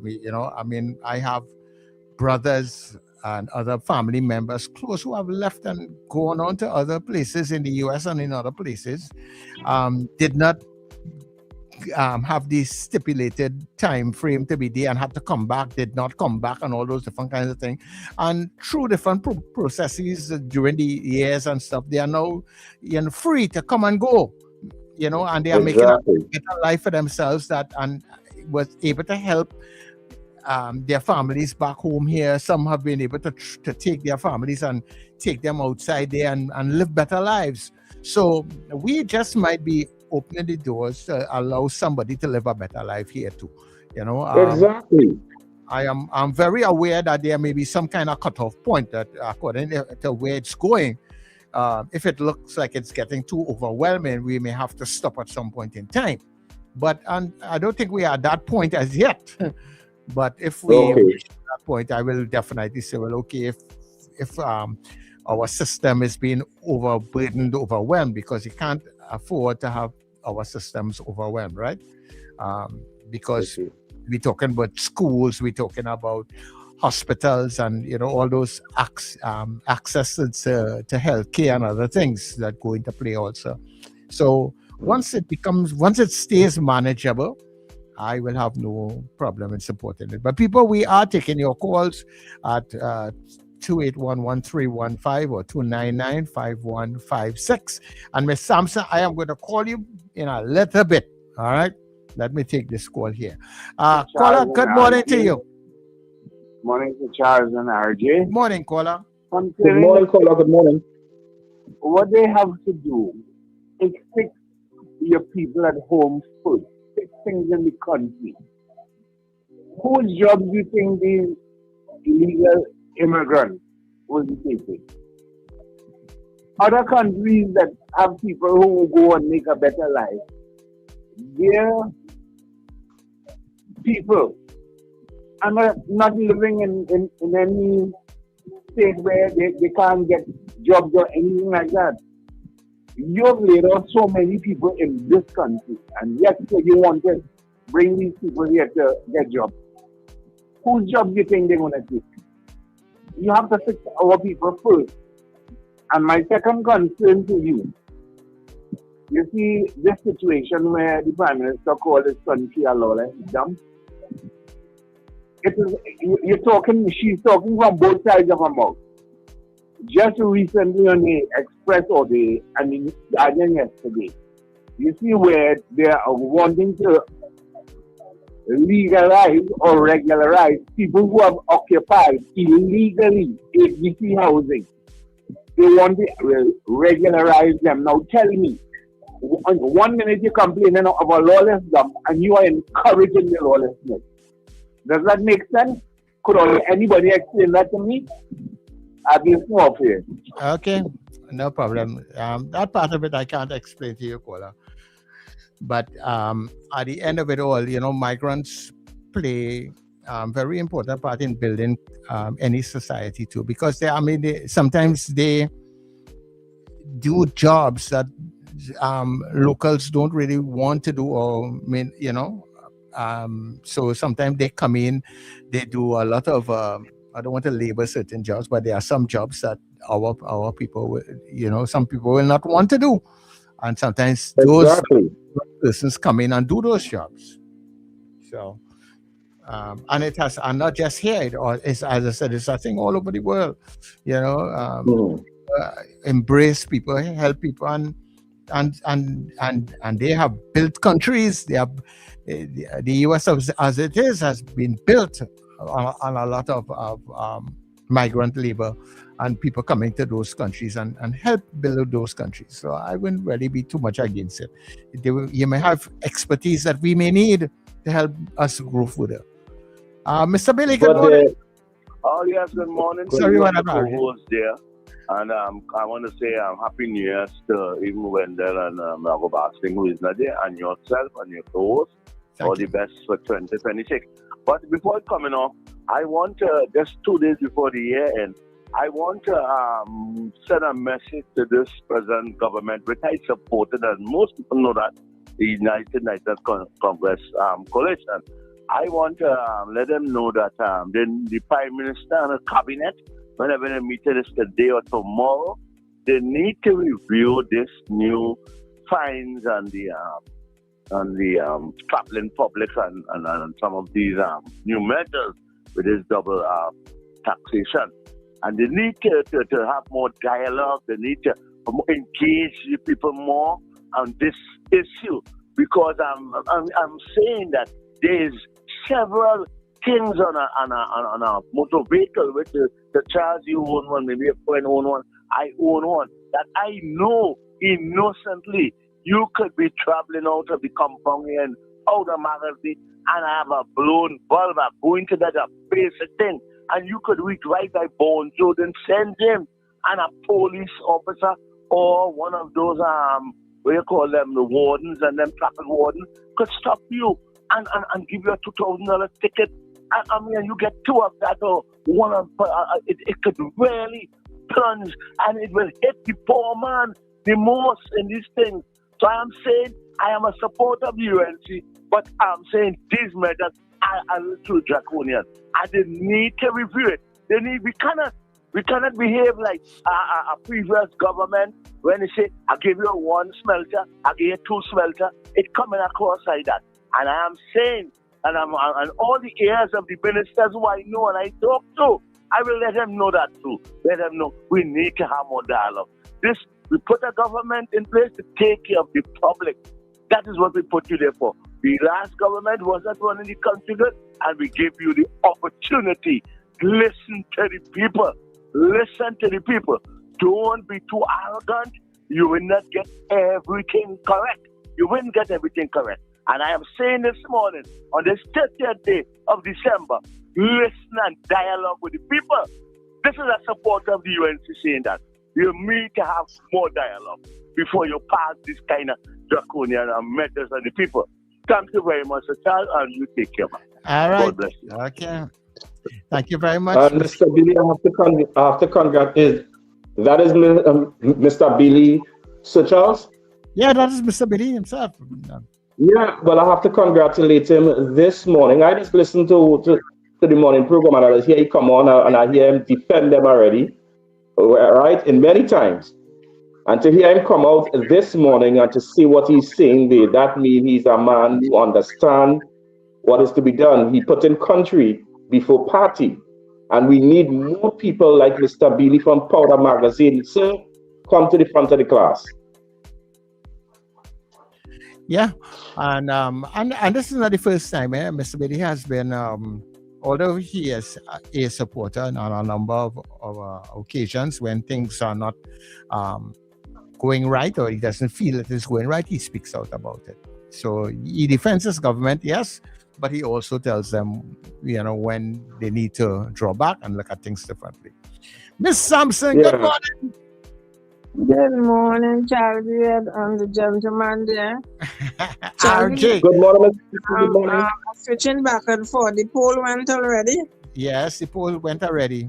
I got your vote. Okay. All right. What I want to say is I think this is really the Venezuelan madam want to make face and she just throw in the others in it. Trying to make face with Venezuela. You feel after so right? all the wrong she do. and she just sling in the West for to make face. Think what I tell you. Oh, they're Lord. not easy. Miss Sampson, you're not easy neither, But Miss Sampson, happy birthday to you. How you spend your birthday? Very quiet. I don't make no fuss, Trinidadians don't come with gift when you have parties, so I stop all of that nonsense. So I just normally have a cheesecake and some either Guinness, rum and raisin, or peanut ice cream, and I'm good to go. I hear you. And what happened with the bodies? They still make a noise? That's still there. I don't know how you swear I living in the country, I have bought iguana manicure. Listen now, you swear I living in the country. I'm in the city of San Fernando, South to see. Well, I have a question for Lincoln. Lincoln did not want to pay the property tax, but he's very quiet on this landlord, whatever they call it. I would like to know how he feel about this landlord tax thing. I didn't hear him mention anything. Well, I hope he's listening. Well, maybe he is. Lincoln is a gentleman that travels quite a bit, yeah? So sometimes when you're not hearing him, it's because he's traveling. Oh, okay. Yeah. I know the other day. It was good. It was good. I worked, but it was good. Still get some time to spend with family. Once you have health and strength, Charlie, why worry? Yeah, sure, right.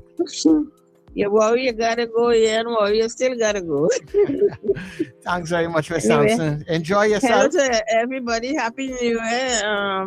To everybody, in case the line jam and I can't get through, Miss Dina and everybody else. Happy New Year, bright and prosperous New Year. Everybody take it easy. Good life, health, and strength. God's blessing. Okay. Have a good day. Thank you very much. All right, thank you, Ms. Thompson, and thanks for being here. Yeah, good to hear, Yeah, Miss. so that was Miss Sampson celebrating 74 years. So happy birthday again from the New Era TT family. And yes, so Charles, as always, here you're talking, trying to monitor the chat lively as ever. And some of them is saying here that is just, they're doing that as an excuse because they want to bring in. That's what Miss Sampson was saying, you know. Anyhow, we'll deal with the chat. I only hope that the people behaving on the chat today. You know? No. They're quite busy this morning. They're more or less keeping it in check, but they're chatting. But it's nothing that right. We cannot live with. Yeah. Also, yeah. Beautiful. Yeah. Virginia, good morning. Front and center. Front and center. Good morning, Virginia. Yeah, my buddy, RJ boy. Yeah, your colors, boy. Patriot. You have a patriot in the house this morning. Look at him. Red. I didn't hear you mention that also. I was dumbfounded. I was hurt. I was slighted because yesterday you called me out. That was one of my best jerseys I borrowed yesterday. I borrowed a jersey to come out here. You called me out on it. And you this morning. Jerseys, this morning I come in and call him out. No, it passed by your head. So I was disappointed, but you're still my brother. No. You're the patriot, man. No. But again, remind me, fellas, again, the red, white, and black, what they represent again. No. Don't give me so much work this hour now. I go look it up. I get Okay. Go and Google it. Yeah, but listen, I just had a thought here. You remember when the UNC was running and how they made so much noise about Rowley and them, which I didn't condone it either. When they gave themselves a raise and stuff, right? And they went up and down the campaign and about it, right?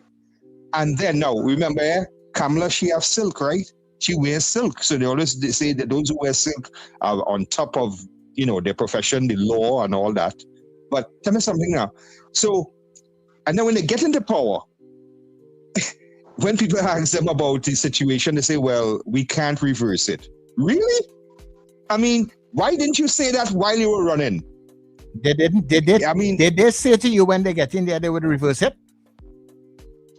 But the point is, you campaigned ferociously against it while you were in the opposition, trying to get into the corridors of power. Yeah, but right? Virginia, you have to recognize. You didn't tell us. You have to recognize there are some things that you could just go as a cabinet and probably just strike off. But there are some other things that is going to be a legal challenges, and you can't just go in and do certain things like that. Even if you have a majority, there are something you just can't just go after something has been implemented with she has something. The majority, but she has the majority in the parliament. I don't know if it's just she like has that. It. I don't know if it's just like and that. then the Senate, of course, supposedly supposed to be independent, right? Or those independent senators, right? But let me tell you something. Remember coming to America with Eddie Murphy and the great James Earl Jones? I call him Mufasa. I can't know what his name was. But anyway, let's just call him Mufasa for now, right?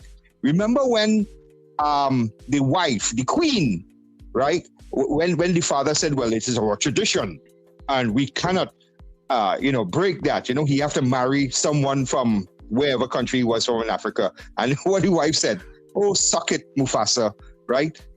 Rules can be made by those who can be changed by those Brooklyn, who made it. I call it Brooklyn. Virginia, right now, you have a president that is trying to break almost every rule in the United States.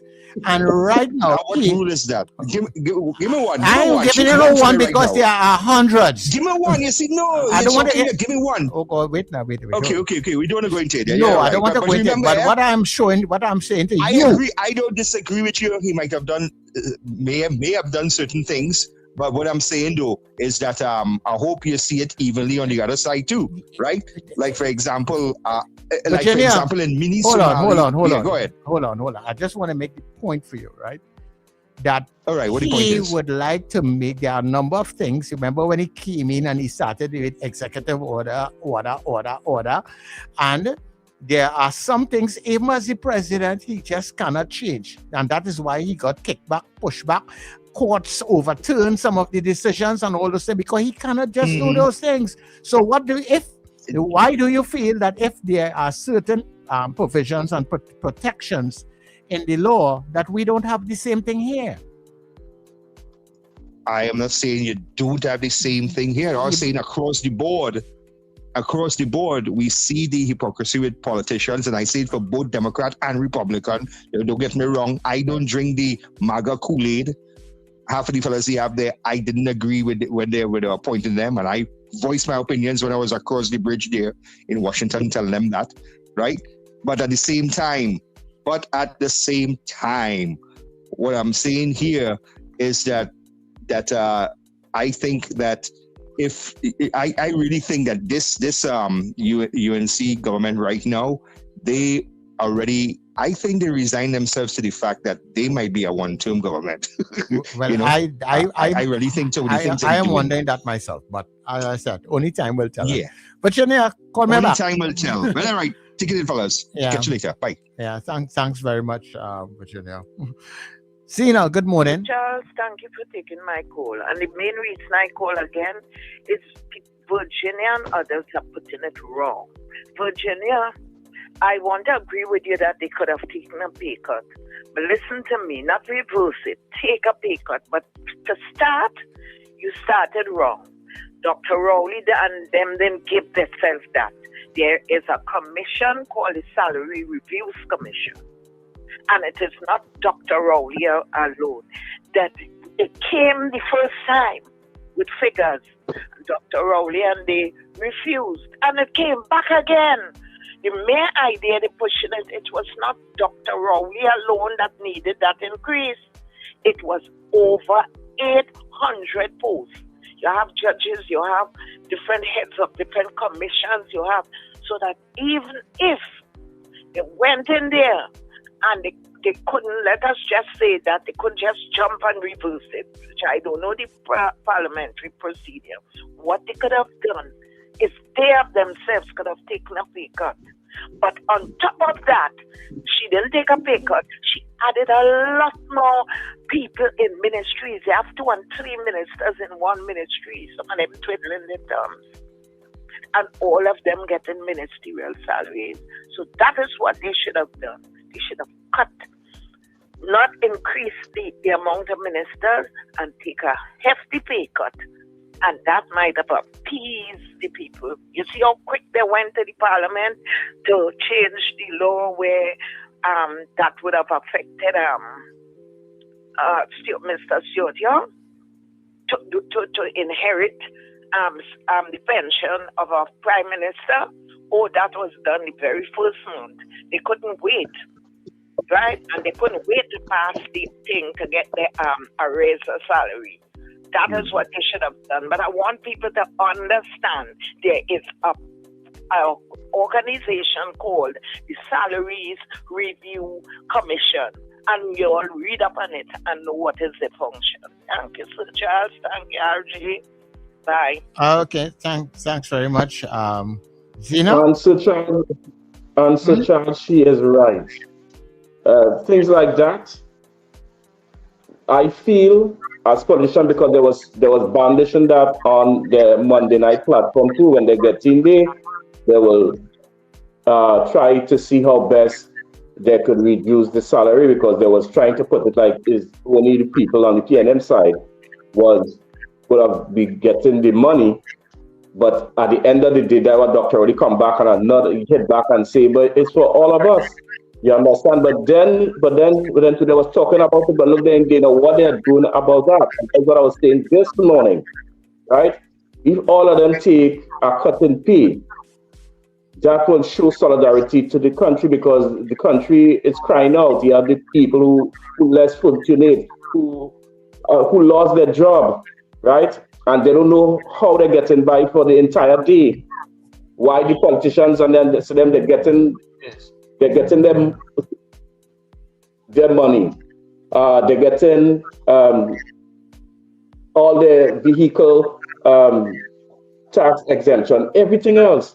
While people is catching the tail on the outside here. So all of them in Parliament should take a pay cut, and that money will help them to run the country even more efficiently and better for the long run. Okay. Do you think that pay cut should go across to the opposition also? Everybody, all of them. That is what I am saying. Right? The opposition, everybody's supposed to take a pay cut. Yeah, but I don't think that the government could just do like that. Yeah, so opposition will kick against that too. Anyhow, we have a caller. No, but I hear you, but Zina, no proof of good point. When they wanted, and they had the majority, and they did it. When they didn't want Stuart Young to get the Prime Minister's salary, what they did, they went in and they voted against it. And it worked. All right, there, RJ. Oh, Jesus. All right. They go, Martin. Don't start to cuss nobody. Something like Kessa saying hello, you know how long? Hello. Hey. They go, Martin, you're not easy. Yeah. Oh, God.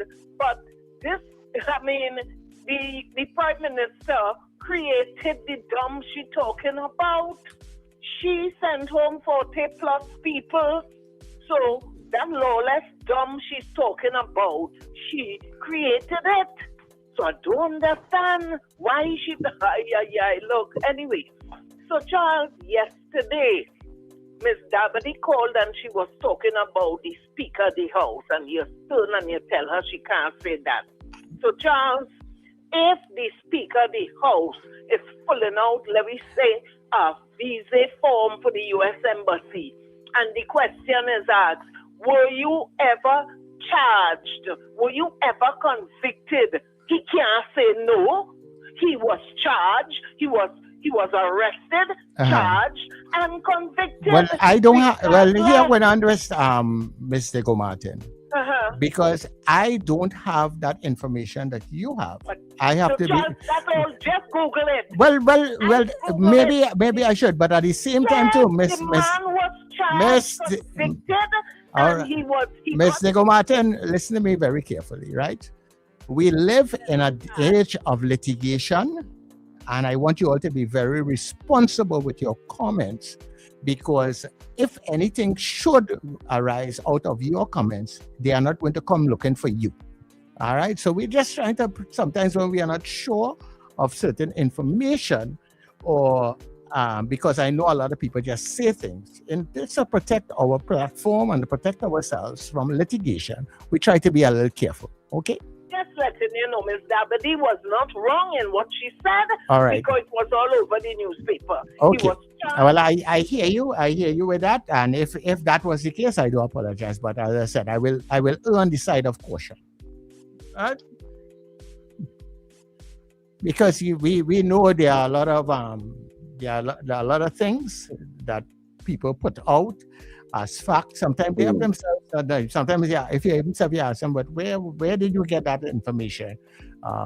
Sometimes people are not even able to prevent those kinds of information. Yeah, but a lot of the texters on them on the YouTube saying so that was that was public information that was out there. Yeah, well, so what they are saying is thing that is out there. Yeah, but as I said, it's just a matter of double checking and making sure. And at the end of it all, we have to protect ourselves, right? So correct is right. I ain't say no. Right. Yeah. So people, the lines are still open. We are here with you, and then we are we are approaching the 8 o'clock news. We have about 3 minutes again. So you're squeezing one once it come in? Yeah. Virginia is back with me. Virginia. So Charles, I'm going to send you the wording, and you know what? They don't understand the responsibility you have here, because you could still be implicated in encouraging a platform for individuals to spread misinformation. But here's what: there's an easy way you can address that. There's a disclosure I'm going to send you where you will say that the views and opinions of the callers or whoever is not necessarily the management staff, blah, blah, blah, blah. Okay? I will say it to you. So you protect yourself. People, when they don't have any stake in this misinformation highway that exists here today, they're free to say any and everything, especially the PNM and the UNC sycophants. I call them out as it is, right? But anyway, but Zena, thank you very much for enlightening me about the commission that reviews salaries and all of that for the Prime Minister and so on. Yes, but here's what it is, though. It will happen here in the US and everywhere else. It's just a farce, because this same PNM government was telling people back in time to tighten your belt and tighten your belt. And I will ask you, gentlemen, individually, but you don't have to answer, but I will say yes. Could you live comfortably on a minister or a senator or a prime minister salary? And I will say the answer is yes. I will bet the farm on it. I can live on that. So don't give us that BS about tighten your belt and then you do as I say but not as I do. It's wrong. It's just totally wrong. You understand? So that's what it is. But Sir Charles, I will send you the disclaimer thing, because you gotta protect yourself. You understand what I'm saying? Yeah. You have to protect your product, your station, and everybody else. Right? Anyway. Thanks. So thanks that's very my much. sense in it. Thanks again. Yeah, cheers. Thanks very much. And I will tell you so much as far as disclaimer goes. I have been in talk radio for a long time, and I have worked with the likes of Barrington Skippy Thomas, Gladiator, and numerous other individuals. And I am telling you, I have seen my management, even with disclaimers, have to go to court. All right? In the past. Some of those disclaimers, according to what is said, because at the end of it all, you own the platform. You allow people on your platform. So, sometimes you have to be very, very careful. And as I said, in the past, I have seen a lot of things, and we are living in an age where people don't take too long to send you pre-action protocol letters when people get reckless with things that they have to say. So that is all. We just try to protect that, all right, and verify before we allow certain things, because people have this way. They are not just saying things, they call people all kind of thief and racist and all different kinds of manner of things, and you can't do those things anymore. Those things may have been good in the past, but trust me, you can't get away with them anymore. All right, so we're going for the 8 o'clock news, and we will be back. Stay with us here. It is New Era TT Radio.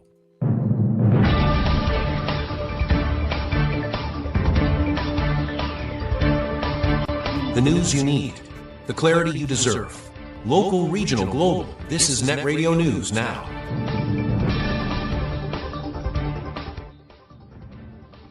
This is News Now on New Era TT Radio. For Tuesday, the 30th of December, I'm Derek McMillan. Good day, everybody. In our lead story, government has announced a major expansion of its migrant registration framework, extending eligibility from Venezuelans to all undocumented immigrants now living in Trinidad and Tobago.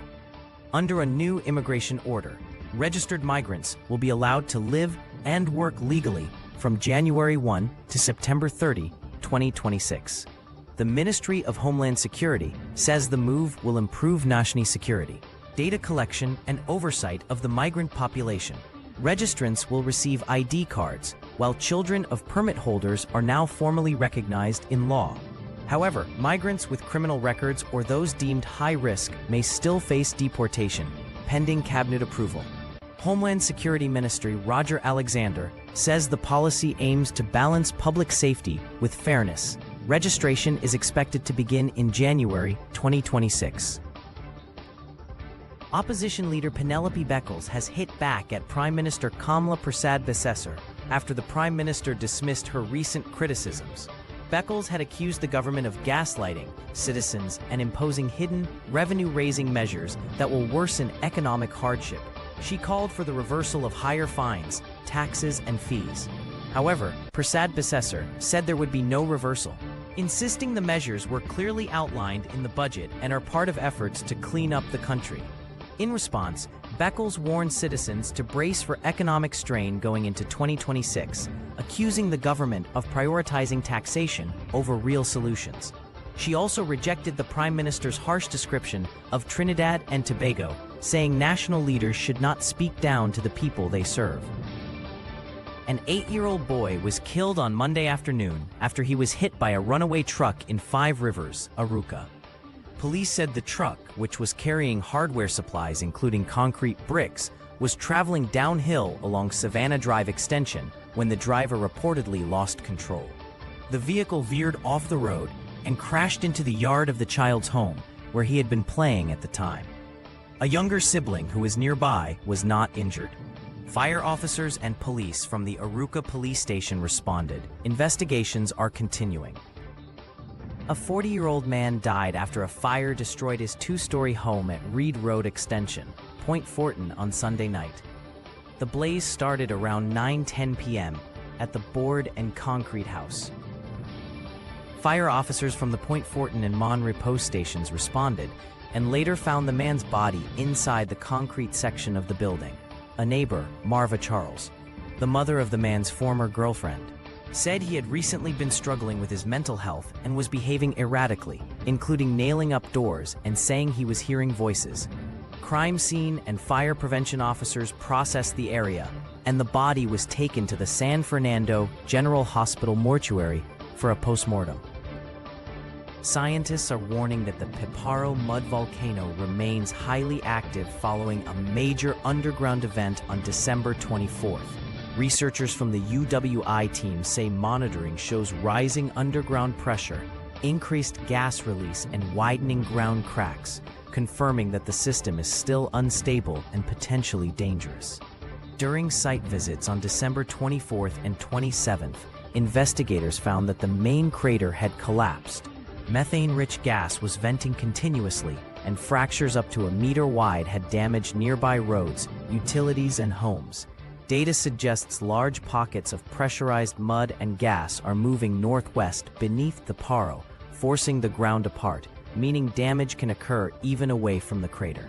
Scientists warn that further ground movement or eruption remains possible and recommend expanding the official hazard zone to 400 acres. Residents are urged to stay alert, avoid fractured areas, report new cracks or gas smells, and follow emergency instructions.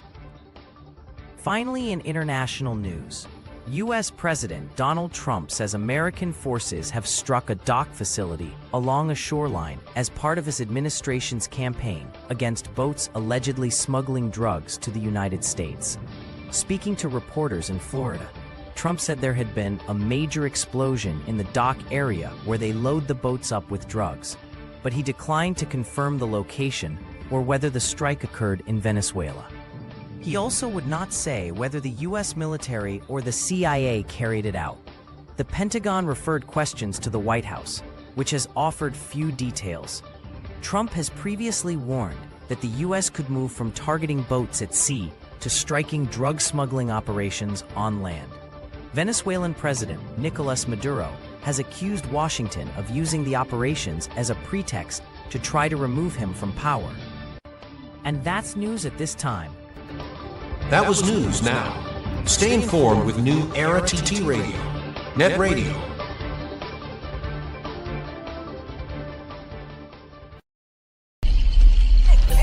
On New Era TT Radio, Christmas is special. Merry Christmas, happy holidays. This is Mrs. R here, just excited to wish the entire listening audience a very happy holidays. Hi everyone, it's Nicole from Toronto, and I like to wish New Era TT family Merry Christmas, happy holidays, happy New Year. My name is Cassie Singo. I am sending comfort and joy from my family to the NETT Radio family worldwide. A Christmas where you are never alone. Hey, Salima here, wanting to wish everybody in the New Era TT family a Merry Christmas and a Happy New Year. Hi, this is June from Point Fortin, wishing all my NETT Radio family a fantastic Christmas and a healthy and prosperous 2026. Hi, season Sweden. This is Junie from Shoguners. I just want to wish the NETT Radio station and the staff, everybody, a very Merry Christmas. This is Alwyn from Bish.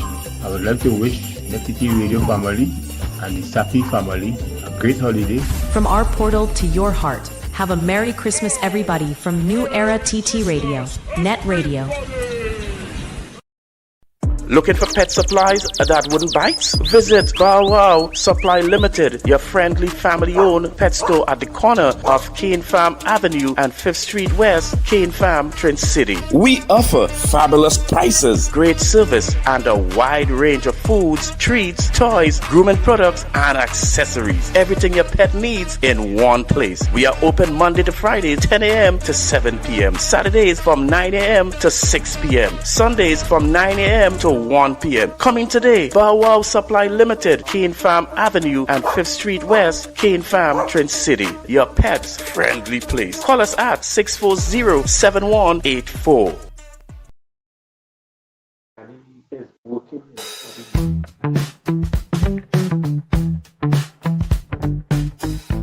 S&H Rumbox, 137 Western Main Road, St. James, for all your retail and wholesale needs for alcohol and non-alcoholic beverages. Call us at 686-0599 or visit us at 137 Western Main Road, St. James. S&H Rumbox, drinking out of the box. Charm Flair Auto Services Limited, your one-stop auto repair shop, located at number 1 Industrial Lane, Charm Flair, right opposite the brewery on the Eastern Main Road. Yes, we do it all. Repairs to all makes and models, from your everyday sedan to SUVs, light trucks, pickups, and panel vans. We're also the sole distributors of Davanti tires, certified VTS inspection station, plus a wide range of services: oil change, front end and suspension repairs, tune-ups, tire alignment, batteries, electrical work, radiator and cooling system, AC repairs, and accessories galore. We offer pickup and drop-off service too. Call us today at 662-6545 or 662-6572. Follow us on Instagram and Facebook. Charm Flair Auto Services Limited, number 1 Industrial Lane, Charm Flair. We do it all.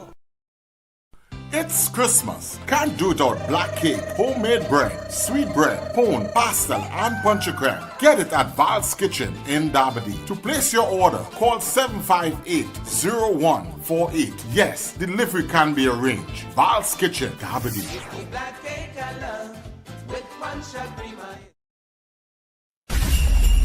There's no Christmas like Christmas on New Era TT Radio.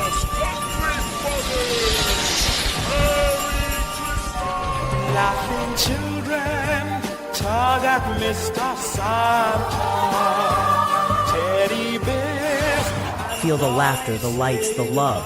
That's what Christmas feels like. Christmas Eve, casually, I was walking down the street. One Christmas Eve, casually, We keep the joy alive and the music playing all season long. Merry Christmas from your friends at New Era TT Radio, taking you above and beyond. Merry Christmas, everybody!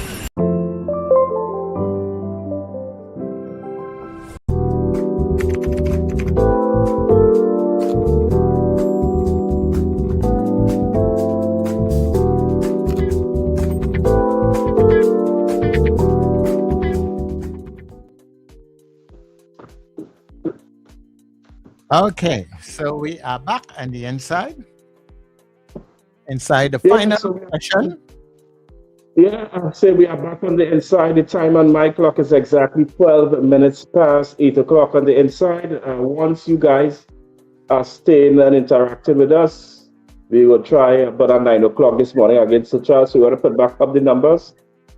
Yeah, but before we put back up the number, I just want to deal with this situation because I don't think people recognize the responsibility that we have as broadcasters when we are on the air.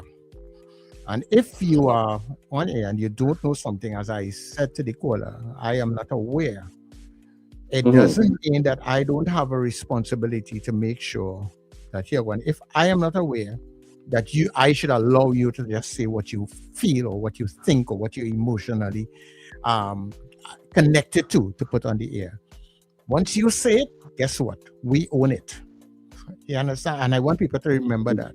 Once you say it, we own it. So we have a responsibility. As I said, I have been in a situation. I have seen my co-workers going to court for contempt of court and all different kinds of things where talk radio is, We started out as, when Power 102 started, as No More Limits, But guess what? After a couple of years and graduated and them, that No More Limits part, it went out the door. It came to a different state, but it did not say as No More Limits, right? But I just want to clarify something for you guys. And just as you all asked me to Google it, as Ms. Lego Martin was saying, sometimes I want you all also to Google the very same things that you all want to say so that you all could be very clear. So, RJ, I want you to bear with me while I go through this Jagdeo Singh situation. Go ahead, Tom, so everybody can understand too. Right, so Jagdeo Singh, which is the Speaker of our House, right? He was convicted in 2001 at the Port of Spain Assizes on 2 counts under the Prevention of Corruption Act and was sentenced to 7 years imprisonment. The charges stemmed from allegations that he improperly solicited and received money in connection with a bail matter, and Singh maintained that the money was a legal fee and not a bribe. So what happened to that conviction? Don't lose me here. In 2005, now remember that was, as I say, in 2001, right? In 2005, the Judicial Committee of the Privy Council, which is the highest court of appeal for Trinidad and Tobago, quashed that conviction.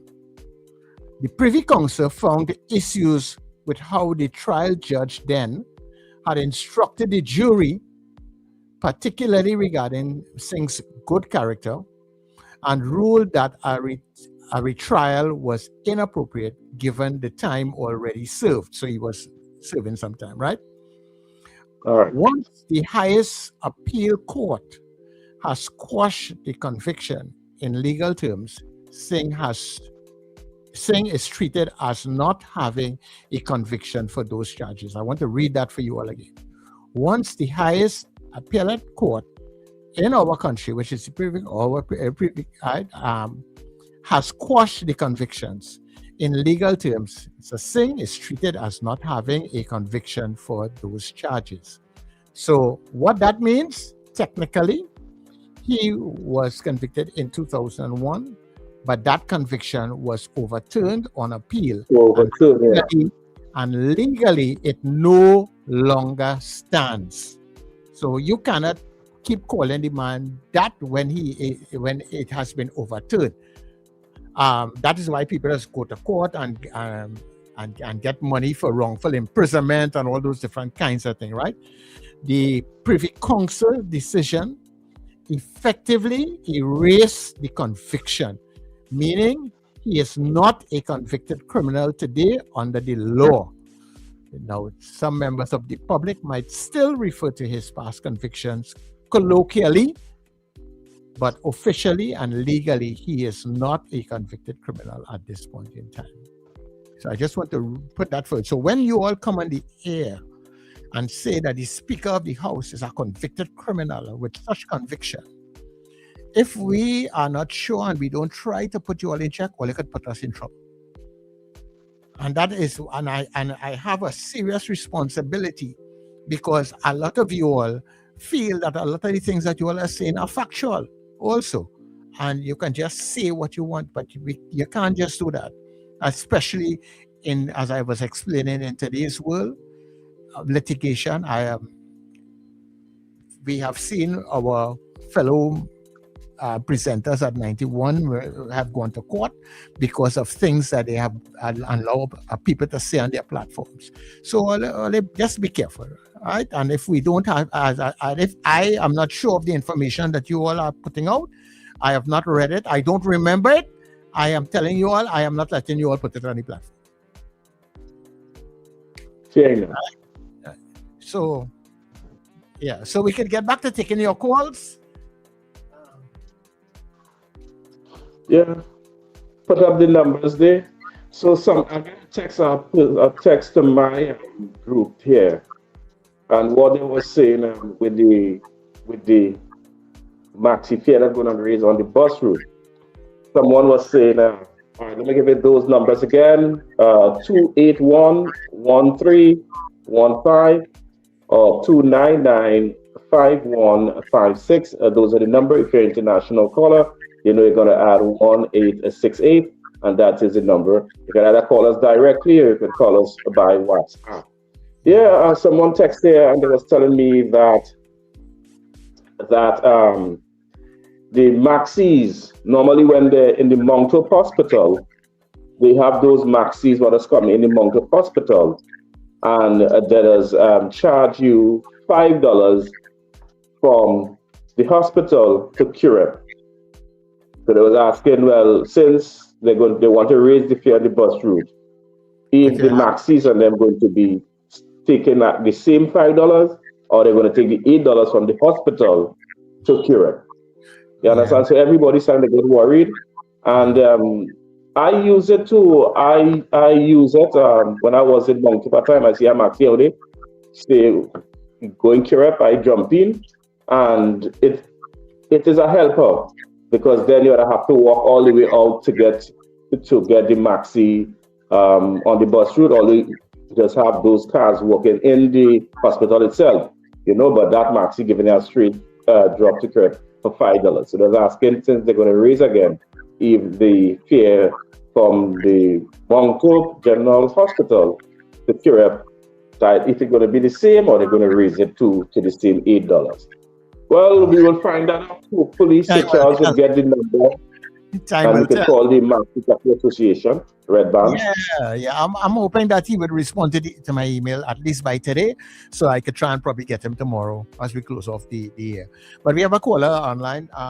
Good morning to you, caller. Yeah. Hey, fellas, what's up? Morning, Dean. Hi, morning, Dean. That's RJ. Yeah. Hey. Yes, Dean. Morning. Yeah, man, RJ. Listen, yeah, back onto the migrant thing. The thing with our Trinidad population hasn't grown in quite a while, and it's stagnant. We saw the Tobagonian. I think Farley mentioned it, right? Yeah. And so our population stunted. We have always had a productivity issue, moving people. But this thing about migrants will take your jobs, it's always been a false flag conversation around the thing. Now, what you could have is because we have a population growing, we have a lot of people leaving the country. I was talking to the chambers, we've seen a falling of technical vocational people in the oil belt. So there's a lot of empty spaces that we need to fill. That was the whole idea of people could move around the Caribbean, craft people, skilled labor. Now, in Canada, how they did it was that they bring in a controlled migration situation. So if you have 100 teachers and you need 50, they're looking for 50 around the world with the qualifications. If you need 100 welders, looking for welders. If you want agricultural people, and we need a lot of agricultural people, we need a lot of domestic people. We need all those kind of small things like that. Now you can have controlled migration in that sense, but we need people to come into the country. Therefore, they have xenophobic or whatever kind of thing that they want to run on. is that there is a need, and every country need it, or your economy will collapse. And that is why you always have. Now, if you have, and I will always that it's always control, because you want to put people where you want them to go, because you really don't want people to come in and they have nowhere the contribution, but there's a lot of work. There's work to be done, and when you want to start ramping up your growth of your country, migrant workers have supported those things. How you treat them, like in Saudi Arabia, treats their migrant workers badly, and Singapore has built. Everybody talk about the Singapore model, but our Singapore model was built on the backs of migrants, you know, and they have been treated also very badly and very scantily by the Singaporean government. So, things. So, but that we need it. It's not a if I feel, I think is we need it, and we have seen it done in CARICOM at best differently. Some people paranoid, because that was the whole talk, that the whole reason people paranoid is that because of the migrants from the Caribbean coming into Trinidad is a PNM, they go buff up the PNM thing and all that kind of stuff because of race and ethnicity, and that's another whistle thing. Makes no sense. But generally, from an economic, one of the smarter things coming out of a professor, an economist, he has said that we control migration, but it always, and Richard Raghurathan speaks about that, we don't have a migration policy that's really well articulated to the point of to control and to set up these kind of things. And that's why you run a country on data.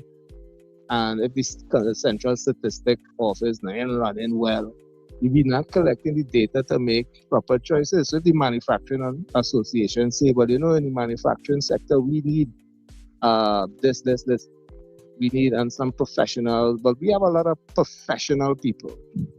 Sadly, I think because of, and I'll talk to you about this just all the time, our technical vocational subjects have fallen in the education system in the secondary level, the compre level, but it was when we had compre level. So we're not getting the satisfactory technical vocational skill labor that you want and high level. Was one of the top tier welders, well paid in Trinidad, is aluminum welders.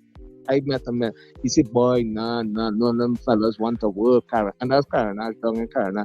Said, but they don't have the skill set to do. He said he's willing to train them and bring people to that level. You see, and that's one of the scuba diving welders. They don't have those kind of things.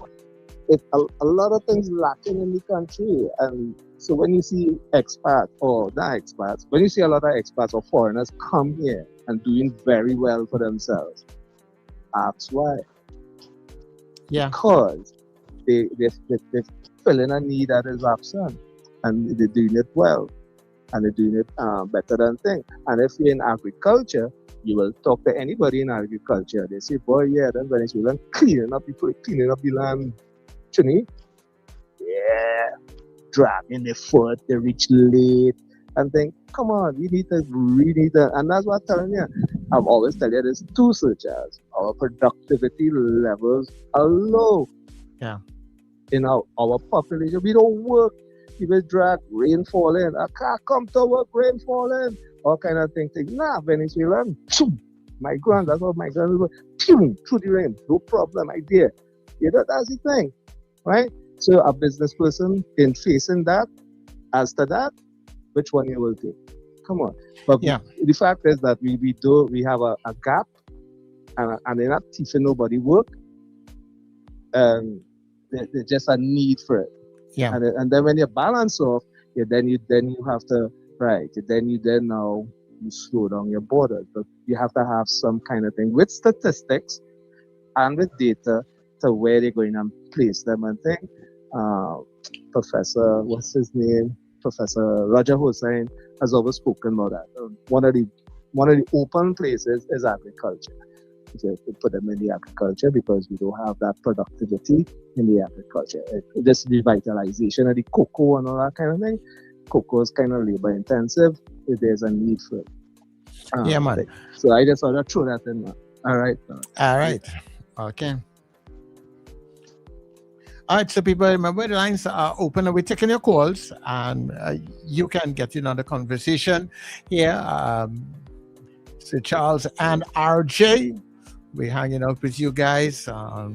Of course, next week we expect the guys to be back on the inside, but until then, we are here with you and we are taking your calls. So you can get in on the conversation, 281-1315 or 299-5156. But just to add to what Dean was saying there, where the migrants are concerned, you see, people are upset now about the undocumented migrants being allowed to live and work legally. They often overlook the benefits that migrants and they're already bringing in. Even before documentation, proper documentation doesn't really create that benefit. It regulates that and it strengthens what already exists. Exactly. Because when we look at our the economic contribution to migrants often fill a lot of jobs that locals avoid. So you find like agriculture, construction, and domestic work. They fill a lot of those. Sir Charles, they do work hard. And yes. They work for long hours and they just give you good work. Because everybody I know have them working for them. They always give them good compliment. I have a friend of my own who was doing a little renovation, and she calls so much of contractors, and everybody giving she a run around, and they're always charging she X, Y, and Z. Them Venezuelans and them coming in, doing the same thing for less, and good work, boy. Good work. Good. So and once they are documented, guess what? They can pay taxes and NIS, they can open bank accounts, and they can spend legally in the economy, and that's more revenue, and that's not less revenue, So as I was telling them, everything will benefit Trinidad and Tobago. Even we does always rank high in the Miss Universe pageant, the Miss World pageant. Venezuela doing the same thing too. With that kind of mixture here, in years to come, Trinidad will always be ranking up in the top 5. All of that you have to look at too. The spin-off is we only looking at the tip of our nose. We always have the down the road. You understand? So we always have to look at the bigger picture. As I say, for me, migrants is always a help anywhere they go. Because years gone by, as I said, it was the Grenadians, the Vinci, the Guyanese who was here doing that kind of heavy lifting. Everybody play a part. Right?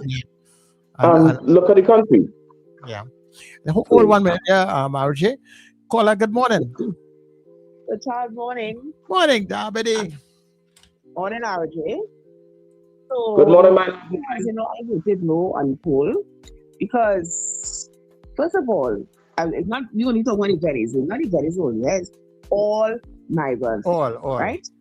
All. ALL. So, I am happy with that because you have so many unemployed people here. So many. And more went on the market being unemployed a few months ago. So, do we know the figures, data, how many migrants, even though it's for 9 months, right? Even though they say for 9 months, do we know how many migrants will be registering? Because I remember during the PNM time, when they were registering, they said there was 20,000, 30,000, 60,000. Now I hear over 100,000 too. So they said both legal and illegal, right? So there are some who are illegal as well, besides those who are here, right? So I would like to know what that figure will be, right? Who the amount of people, and I'm not just talking about Venezuelans here, I talk about in general, how many illegal immigrants will be registering? Because this government, and when they were in opposition, spoke about the hardship on the health services, on the schools, on every institution they could talk about, right? So by doing this, what will happen? Where to fit in? We didn't have a house in stock, but don't nowhere for people. We don't even have enough for our own self, right? So, Charles, I think I just still feel it shouldn't be like all. I feel it should be like people have to be vetted, because you just cannot put all of these people and take all of these people and register them. Yeah, well, maybe what we have, as I said, maybe right now it may not be unmanageable, but I think what it would do is give the authorities to find out exactly how many, because we have a lot of people who are hiding. We may have more undocumented ones than even documented ones right now, but at least it gives you the opportunity now to at least you would know who's here and who's not here. So now you have better control. If you have to plan going forward, you could say, well, okay, well, here we go. Now we have 100,000 persons from all over. Here, we can now up border protection, and we are not allowing anybody else for the next 5 years because we have 100,000 people here. So, that it allows you to do all those kinds of things. So, Charles, I think there are a lot of unanswered questions there. And of course, numbers. Yeah. Well, they wouldn't know numbers unless you document it. Because they say, over 40,000 people who lost their jobs this year alone. And plus others, we just talking the European secret first year and some other thing, but there are others, right? And who will also be losing a job early January because some places are going to close at the end of this year.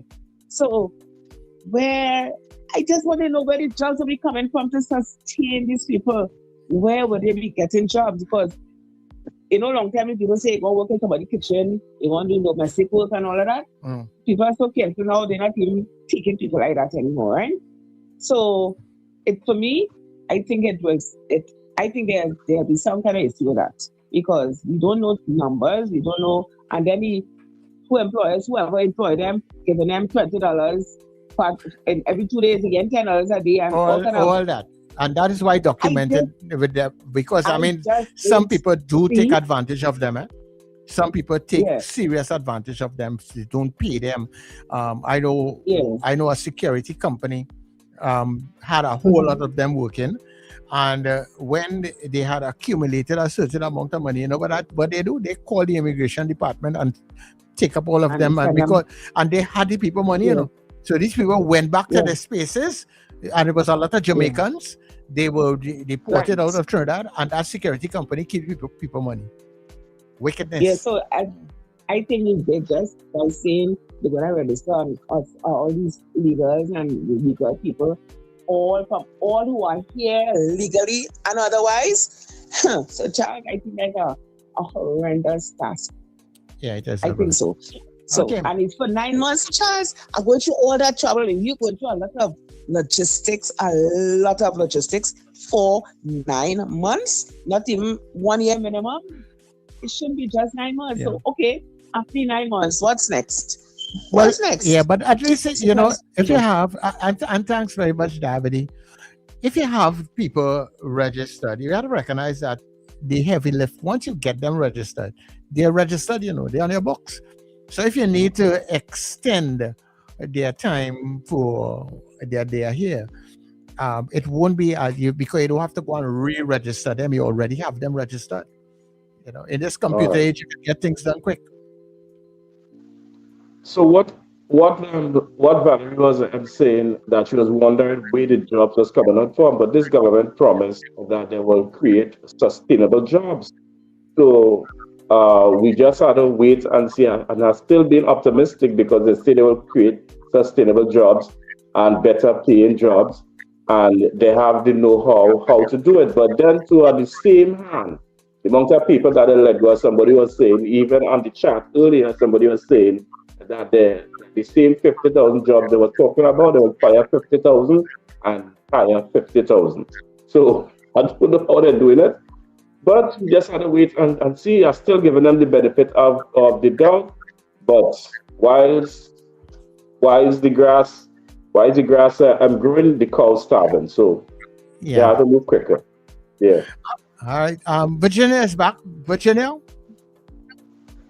Yeah, fellas, I can't help it, but Sir Charles, you could pull it up, man. You could pull it up right now. I can't help but when you're talking about the Venezuelans in Trinidad doing the work that Trinidad doesn't want to do, that kind of thing, right? You know, Snaky with Ward. That song keep playing over and over in my head. I want a nanny. Yeah, but I'm not for playing Christmas that for you. to mind the children. I'm not playing You that. want a nanny to mind the children, so a Spanish nanny because they're working for little money. Virginia. That's the lyrics in this song. Yeah, we have all right. Leave the lyrics outside there now. Yeah, you realize that right now they don't start to censor the song. I see that they start to bleep out. They're bleeping out some parts of it and thing now. Yeah. So, shoot! yeah, Really? yeah. I didn't know that. Yeah. No, sorry. I plead ignorance, Your Honor, before I throw myself any mercy in the court. You're right, with someone. Yeah, but the melody just keep playing in my head. Yeah, boy. because you two want somebody to take care of you. Yes, yeah. You too. You're quite there and you're still looking for somebody to take care of you.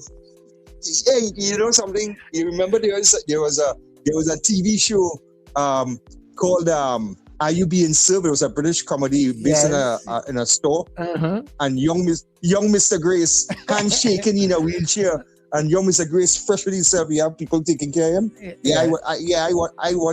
I want somebody, to take care of me, young Mr. Grace. I mean, I keep the adrenaline flowing, man. Keep the adrenaline flowing. Yes, yes. Look at the two of them. So the song, my gosh, yeah, but seriously though, I worked for a short time, and I wouldn't name him, right? But he helped build some condos around Port of Spain and Diego Martin and stuff, right? And his wife, his ex-wife, I should say, was Venezuelan, right? And although I hear it was a shotgun wedding, but anyway. But the thing is that he was giving me a story one day, not a story, but he was telling me about work ethics and stuff. And he was telling me that his father wanted a painter to do a job for him, and he used to get the run around and the same things that people complain about the local people and stuff, right? The local tradesmen and stuff. And he said, give the Venezuelan the job, only because his wife knew somebody, whatever. And now we're talking this about me about 30 years plus ago. And he say, that man came in, you ain't no think he's a painter. And he walked with his bag or whatever. No, he did a briefcase or a bag or something, man. Changed his clothes, did an excellent job, changed back and left and everything. Every way the man carried himself was the consummate professional. You know what I'm saying? And so you gotta give them the credit for that, giving quality work and so on. Although they have a few wretches around them who still coming here and robbing people and so on. But I guess in every ethnicity, society, race or culture, you have the good, the bad, and the ugly, right? So anyway. Anyway, fellas, hook me up now. Hook a brother up now. Let me know. I need a night. Yeah. You need some help. All right. Okay, great help. All right. Take it easy, fellas. Okay. Thank you, Mr. Virginia. Thank you for being here. And people, we're going up until the 9 o'clock hour. Once you engage with us, we stay with you until 9. So the numbers again, 281-13-15-82-99-5156. We stay until 9 o'clock once you engage with us. So Chelsea, we try to see if we bring in our guests tomorrow. We try to get one before the week is out, so we can interact with you and have you chatting with some from our guests, right, Sir Charles? Yeah. I try my best. It's easy around now, because it's old years into New Year's and all that sort of thing going on there. Correct is right. Well, I see as always, the chat is lively and busy and buzzing, and that is what I like about the chat. It's always buzzing with excitement there. So yes, we still taking your calls. We have a couple more minutes, so people get in our call quick before we log out. Yeah. Well, keep the thing up and running, man. Give us a buzz. So let me take you back to the migrant situation, because we're talking public safety and order, right? Now, on documented people, a lot of them, all of them, they live in fear, and they do their best to try and avoid the authorities. So if they are documented, you can now bring people out of that shadow of hiding, right? So you have your documents, you can move along. Just the other day, I heard about something about a family day somewhere in Bukoya, and a lot of people were against it because the authorities came, and when they pull up, everybody had to bust it, Will grab children and run and had to climb fence and all that sort of thing. And you know why that happened? Because the majority of those individuals who were there at that point in time would have been undocumented. The ones who are documented would not have had any reason to run, hide, because they would have your papers with you or your ID card or whatever it is that they give you. So the mere idea that most other individuals had to run and hide and climb fence with the children and run and that is because they were not documented. So documentation could prevent all of that, bring them out of that. It also can help with crime reporting. It could also reduce that exploitation and illegal labor that we know takes place. I know one supermarket not too far from me at a time had only hired a lot of the undocumented individuals. You know why? Because they could have paid them less. And some of our regular people, they sent home because they realized they could get cheaper labor. Whereas our people was, no, minimum wage, you have to pay the minimum wage. They were getting cheaper labor. So they were hiring those individuals. But if those people are now documented, they too can now demand the minimum wage is, I can't remember how much you minimum wage now, about what, $18, $20? I can't remember. $18, yeah. At least they can demand that. So what I'm saying is, other than there is worker, even though with me, such as if I have a business, honestly speaking, and they're coming and they're working for me, I give them an honest day pay for honest day work. Right? But you see those people who set their mind and hell bent are just exploiting people. They could never see at the end of the day, yes, you'll be bringing in a lot of money that's coming in one hand, you just go out in the next hand quicker. You understand? Mm-hmm. Once you're doing everything above board and honestly, things does always stay. Understand? Yeah. So people, we are approaching 9 o'clock. We're still taking your calls. The numbers to call 281-1315. 299-5156, and those are the numbers you can get interactive with us there. And remember, we are out tomorrow again. And this is Yeah, we are out tomorrow. Tomorrow is Oleas. As we say here in Trinidad and Tobago, Oleas. In other places, they say New Year's Eve. So tomorrow is Oleas. We will be here. And on New Year's Day, well, of course, in music on New Year's Day. Guys going and just have a time with you all on New Year's Day as they normally have. DJs take over. We have some really good DJs on the net who really do a lot of good work. Let me say good morning to my good friend Mr. Flavor, because I know he listens here in the morning also. Yeah, he was on the chat here a while ago saying that he was trying to call, so I tell him keep calling, but he now text me and say he getting ready to go to work, like he wanted to have a conversation with us this morning. So yes, I think he probably was. We are back on Friday. Yeah. We are out on Friday too, so Charles. Yes, we are. We back on Friday. No problem. So as you hear people, we taking for the New Year's, which is Thursday. We're doing music. Then Friday morning, we back out. Monday morning, the two superstars will be coming back out on the outside. I see someone asked, but someone quickly correct that in the chat. So Wendell and Richard will be back on Monday morning, God's willing, to do the breakfast show with Sir Charles. So people, all we are doing here, we're just hanging out. The fellas of them have some R&R. So myself and Sir Charles say we're going to keep the chat alive, keep the talk alive, and that is why I'm here this morning, just sitting with you and having fun. And I see the chat as lively as always. People want to keep it within the safe zone. I have no problem with you responding yourself. And that is nice that you are here with us and you're still here. And I see the numbers are growing. So that is another plus, Sir Charles. Yes, definitely. Yeah, that's another plus. Yeah, let me say good morning to Debbie.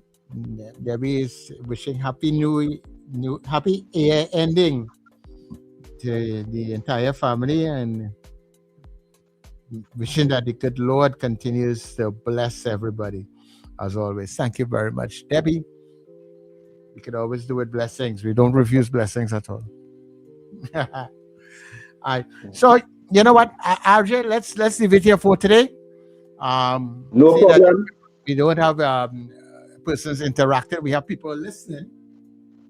I can see we still have a whole lot of people there on the online, but then that. No. But when I text, when I chat in the chat, then I post a call, and we don't tell them once they're not calling, we're going to get out of here, and we're going to leave it until tomorrow, people. Yeah, so God's willing. Stay with I just us. want to say thanks again to Charles for the opportunity. Thanks to all the texters. Thanks to everybody who's here. Thanks for having me and get to understand the chart as yet, like how Wendell and them understand it as yet, because some of the names here I still get familiarized with it. But all in all, I'm just happy to be here to sit with Charles and interact with you on the chat and listen to see what you are saying and doing on the chat. So thanks again, people. And it's been a pleasure as always. And I will see you tomorrow. And then Thursday, we're doing music all day. And then Friday morning, we're back on the inside. So yeah. Okay, thank you very much, RJ. People enjoy the rest of your day, and I'll catch you all inside of the mid-morning mix and mingle in a little bit. All right, this has been The Breakfast Show. Good. Yeah.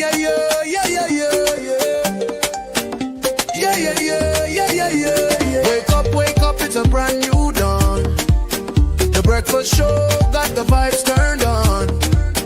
From Maracas Bay to the Savannah line, let's start the day in Caribbean prime. Oh, good vibes rolling through the air. The Breakfast Show